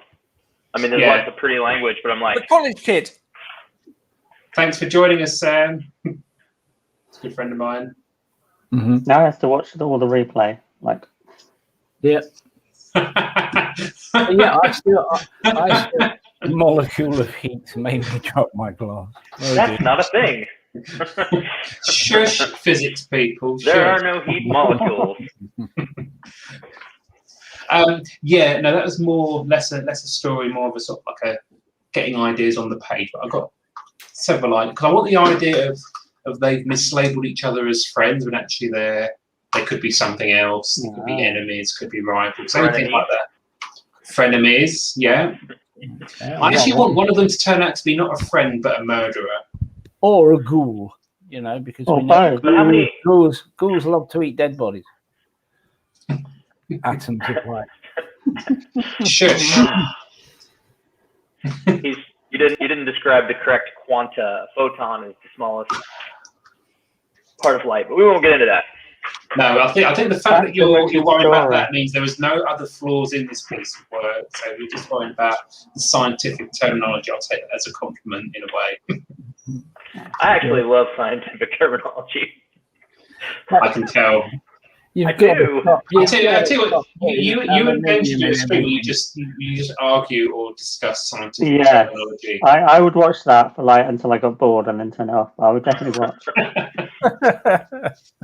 Yeah, actually, two people that really like science, when they argue, they're just hashing out, making sure they've got things straight. Like, it'd probably be incredibly boring, because if like one person could demonstrate the other thing, if the other person is scientifically minded, they go, "Oh, cool, yeah, that's it." End of It'd probably be conversation. the most boring argument you ever heard. Arguing over Doctor Who. Oh, that's not that. I Now, if you want to have some fun, just debate a flat earther. I once had a job filming conferences for quantum mechanics, and those scientists argue a lot. It's like, I think this because of these equations. No, you're wrong. These equations are right. It's a newer field, and it hasn't yet. So everybody's just in a race to reconcile it with general relativity. So like, okay, I'm not going to nerd out on you guys, but like, it's such a new field. We're just discovering new stuff at CERN all the time. Don't be silly, Bethany. I had pasta for dinner tonight. That was pretty good. There you go. That's my comment. I had no comments on the scientific one, but comments on the pasta one. Yeah. No, I really like the idea of the setting of the pasta than I do about science. Right. I just trust the people that Trust the audience. Stuck their nanobots into my arm that other day. Yeah, well, I've had all my nanobots now. I'm fully nanobotted. So, Yeah, me too. Do you keep dreaming of Bill Gates? Yeah, I still can't. I can't understand why every time I walk in a room now, all my electrical devices switch themselves on. The webcam, the computer. This is actually a really good comment by Sam, who was Soylent Green. Because originally it was going to take place in a morgue, then I thought actually a meat processing plant would be kind of interesting. Because like similar kind of atmospheres in a way. You did say those chopped up beings, didn't you? You didn't say animals. I did. You said beings. It's true. But to a vegan, it's the same thing. It's true, yeah. I don't think any vegans would like my story, to be honest.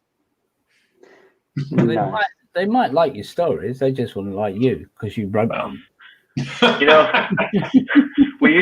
used to just get really crazy. When I first moved to California, I met a bunch of vegans, which I didn't know many vegans in Arkansas.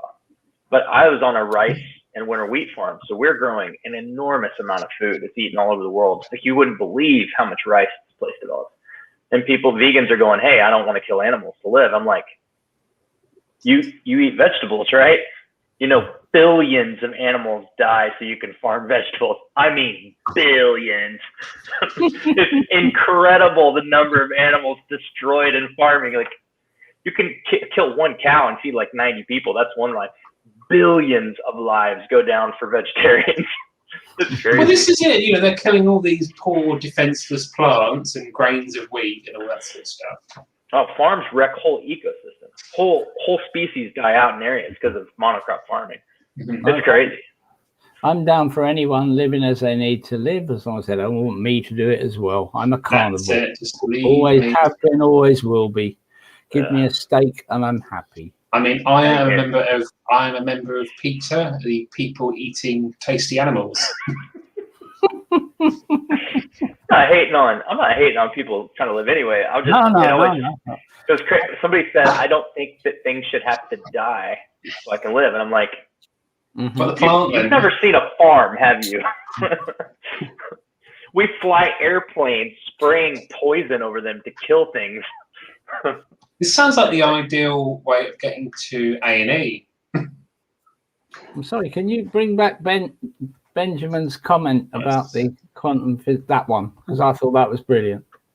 Just a arguing a lot. It's not very good at all. Is that like Schrodinger's it's the- argument? It's the human version of a double slit experiment, right, Ben? Oh dear. He also mentions lemon. Lemon. With That- lemon that's- and Right, oysters sausage or by a bonfire on a beach with lemon. That I sounds didn't know very you nice. could eat raw oysters. I'm not sure I wanted to be a bit slimy, wouldn't Well, they? you What if you No, choked? had What if you choked on a pearl? Hey, what are you guys reading right now? I am. I'm reading something called Nightmare Tenant.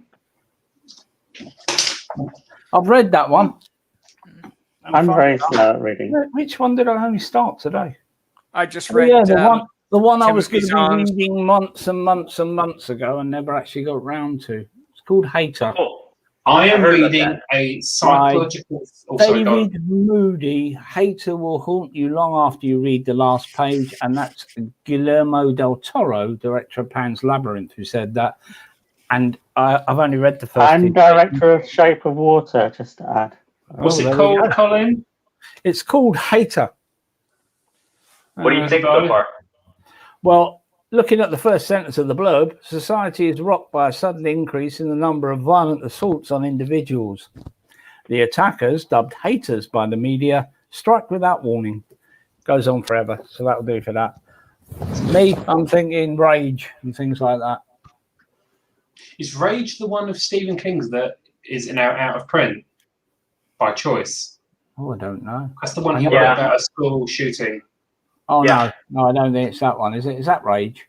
I was thinking there's a zombie-esque one called something very similar. Then I thought that was called Rage. No, you got it right, Richard. That's Stephen King. I mean, he wrote that in a different era, but now he feels like it's too much of a raw nerve. I actually almost didn't put redemption into. I was just going to Evil say, Grows it in the reminds Dark. me very much of a story I've read just recently, which I love, by the way, which is Redemption. Thank you. But like, I had to actually ask friends if I should put that in. So Yeah, and usually within 10 seconds of meeting you, Benjamin, definitely. I don't think Ben's a vegan, to be honest. I think he's many things, but he's not a vegan. No, but his comment was succinct and to the point. It is so true. I mean, not before we're gonna start bringing up Piers Morgan soon, aren't we? Which is never a good sign. No, the only way I'd bring him up is if I ate him for breakfast. So, what are you reading, Richard? I I'd am love reading to. a book at the moment. It's called The Book Club by C.J. Cooper. It's a psychological thriller, Yeah. but it's set in this sort of quaint English village, and this woman sort of joins this sort of group of people, and they start a book club, and they start to expose all the deep and dark secrets through the books that are chosen at the book club, and it's getting quite juicy. I'm nearly finished with it, and it's been a bit of a slow burn to begin with, but it's kind of getting quite juicy, and I'm going to finish it tomorrow. I managed to score it for £2 on Amazon, so I'm not too unhappy with that. I'm just trying to sort of make sure I get lots of reading done this year, because last year I was a little bit lax. But you know what they say, behind a good writer is a good reader. Yeah, I know that's true. Got to be fuel going in for something to come out, basically. Yeah, and not if I just like enjoying these sort of fairly sort of like airport thrillers, and then they're just good fun, because I think reading should always just be fun. I think there's a lot of people say, "Oh, you should be reading all these Wordsworth or Tolstoy or blah blah blah." I just can read fun books. The old literary packet of crisps, which is why I like the James Herberts and the Lee Childs. You know what you're going to get. Go there, you have a good time reading it, then you move on to the next thing. The last few Lee Child books, I feel like not only did I know what I was going to get, I knew what was going to be on the next page. Yeah.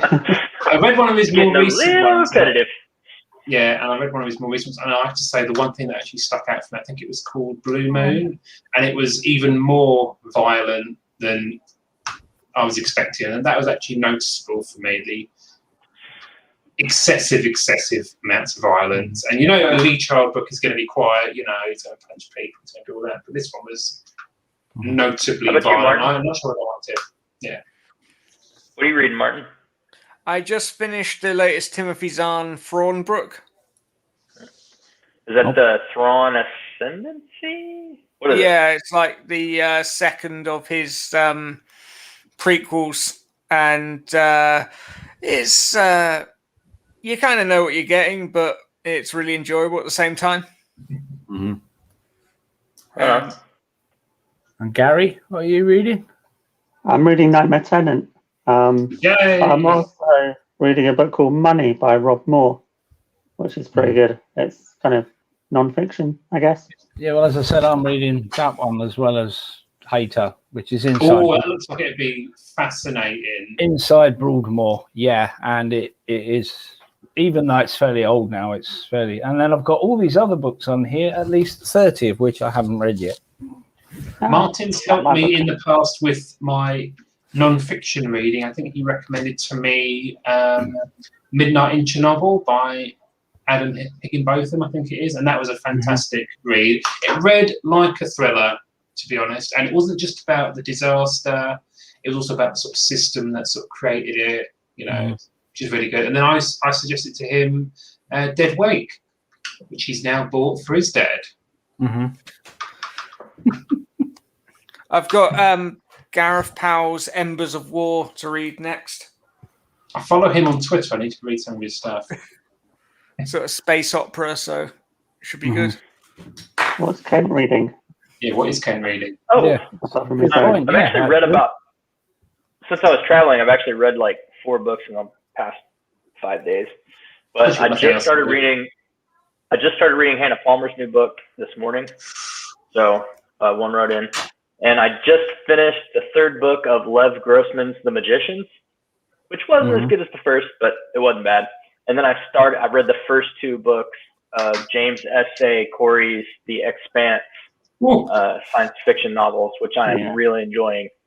The second one is my favourite out of all of them. I'm halfway through the second one right now. Yeah, I'm assuming this is the one that they've made a TV program of now, is it? Yeah, I know a lot of people describe it as Game of Thrones in space, but that's very simplifying it, but it's really good. Well, the thing I like the most about it is you don't have to suspend your disbelief on the space travel because they get it right. It makes sense. They get spot on. You don't have to keep going, yeah, you're going there. That will take 6 years. It's all within the solar system, and it makes a lot of sense. But really what I love about it is the really clean, simple writing, really good characters. Like it's a space opera. So I guess Game of Thrones in space actually makes sense. But with a lot less incest. Anyway. Well, we haven't read the 9th book yet, so who knows? There's still time. How far in are you? Uh, I read the first book yesterday, or day before yesterday, and I read half the second book yesterday. So you read the first book in a day? That's impressive. Yeah, I'm locked in a room.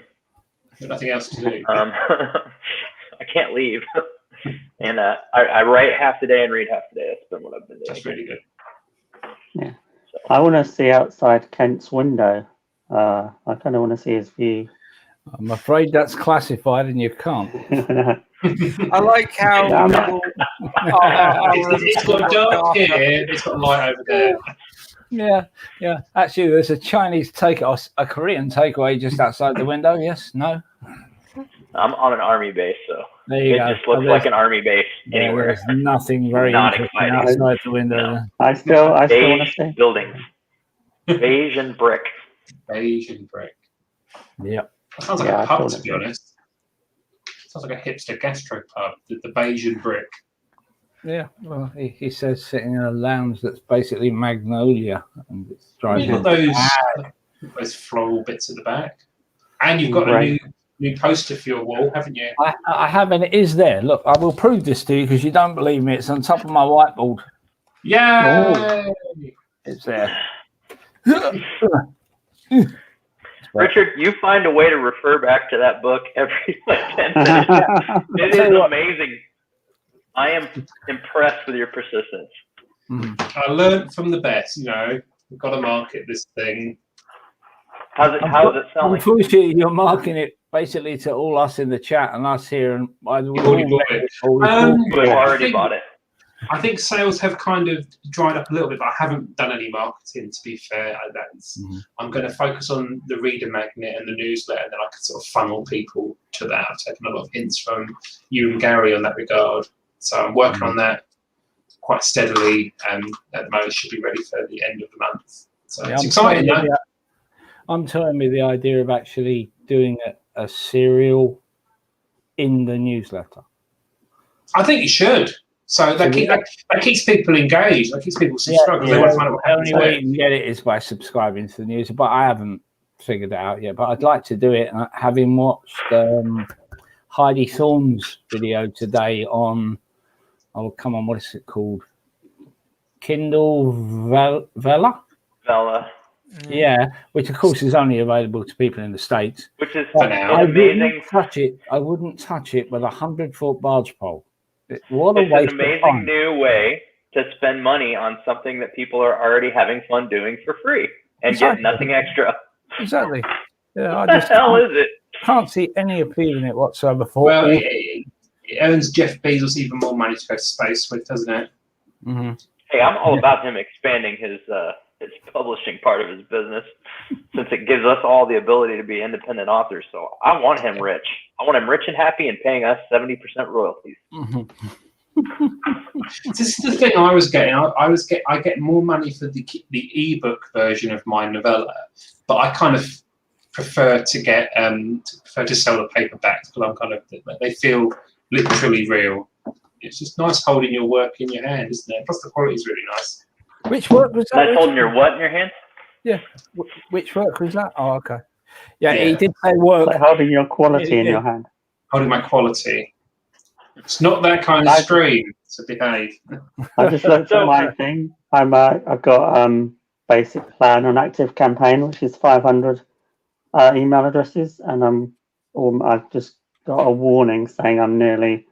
I might want to upgrade as I'm nearly at 500 emails. That's a really good warning to get, to be honest, Gary. So well done.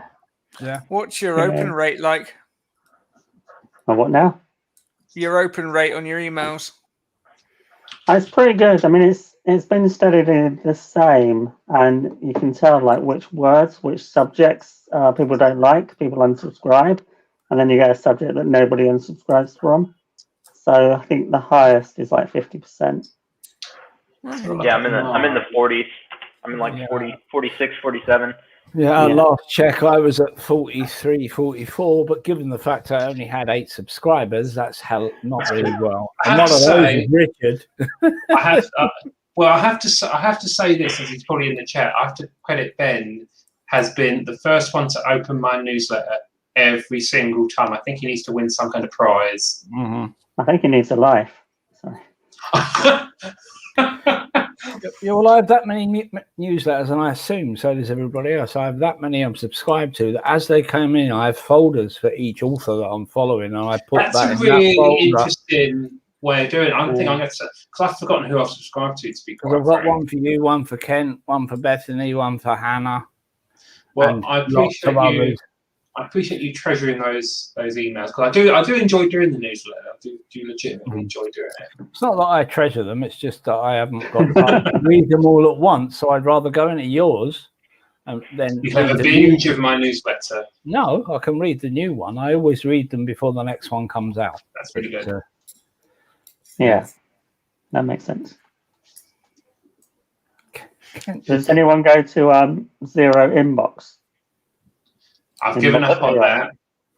Yeah. Just Inbox Zero, like when you clear all your emails out. Do it every day. Oh, never. Yeah. Do it every day on my inbox. But obviously, a lot of that is going into different folders. Gary, I think this is directed at you. There you go. That's yeah. Yeah, but then again, I don't work anywhere else but here. So for me, I have all day and all evening, and now I get up early, or for me early, especially. I gotta tell you, since the second year I had my YouTube channel, email is a nightmare. So there's people that interact like this, right? That talk in the chat and get to know you. They've got a picture on their YouTube thing, and then there's a whole bunch of other people that don't subscribe but ask you questions over email and Instagram and Twitter and stuff like that, and DM you all the time. So since about the second year I started my YouTube channel. And they don't have a picture on it. There's no way There's emails with titles that you would not believe if I told you. And delete. Yeah, it's like But, some of the ones who start following me on the other Facebook thing, and also on Instagram. These so and so is following, and I just look at the name, look at the picture, and I think, yeah, fake. she's a very pretty young lady. Why is she following me? Exactly, I get that. I'm like, why does this? You know what I'm talking about. Yeah, so I just immediately go straight in, block them, and delete it. Yeah. There's no point. Yeah, it just took me by surprise because I remember I hit about 200 subscribers and I started getting about 30 or 40 emails a day. And I'm telling you, I don't know if 5 of them are real people. Mm-hmm. They don't exist. Yeah. So it's what it is. It is what it is. Jawohl. Yeah. Should we call it a night then? I think we should. Bedtime, yeah. I think we should. Well, It's been Richard, lots of thank fun. you for doing the Wait, who was the hosting? stream yarding. Gary, Okay. thank you for joining us. Yeah, that was fun. Oh, How many sock puppets has Ben got? He didn't mean yours. Ken, thanks for getting up early to be here and making sure we didn't mess it up. And Yeah. Can Colin, you like go to thank you. bed now? Of course. You're most welcome, and I enjoyed that. It was a bit of a surprise, but otherwise I'd have been here earlier.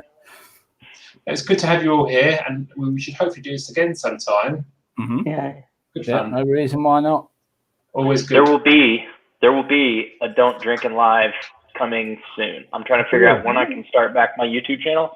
I actually have a review video coming up for Hannah's book that I filmed like 4 months ago that I need to edit, and I'm going to edit it while I'm trapped in this room. And then anybody interested in beta reading Forbidden, especially if you've already read Blind Spot, it will be ready in a couple of days, and I'll send out something on my newsletter. And September 15th, Forbidden comes out. December 15th, Forsaken comes out, and that will be the complete Millennium Tower series, all available on Amazon. Very good. Really good. Well, that's it. I have no everyone. news. And Good night, thank you for watching, if indeed you still are. Yeah. If anyone's still watching now, apart from Benjamin, I'll be really surprised. He is very good. Even I stopped watching after a while. Well, this was lots of fun, so I just want to say thanks to everyone for being here. It's always lovely to see everyone. I'm everyone in going the to carry on chat. my flash. So, Martin, do you want to do the honours? So long, everyone. See ya. Bye. Hold up.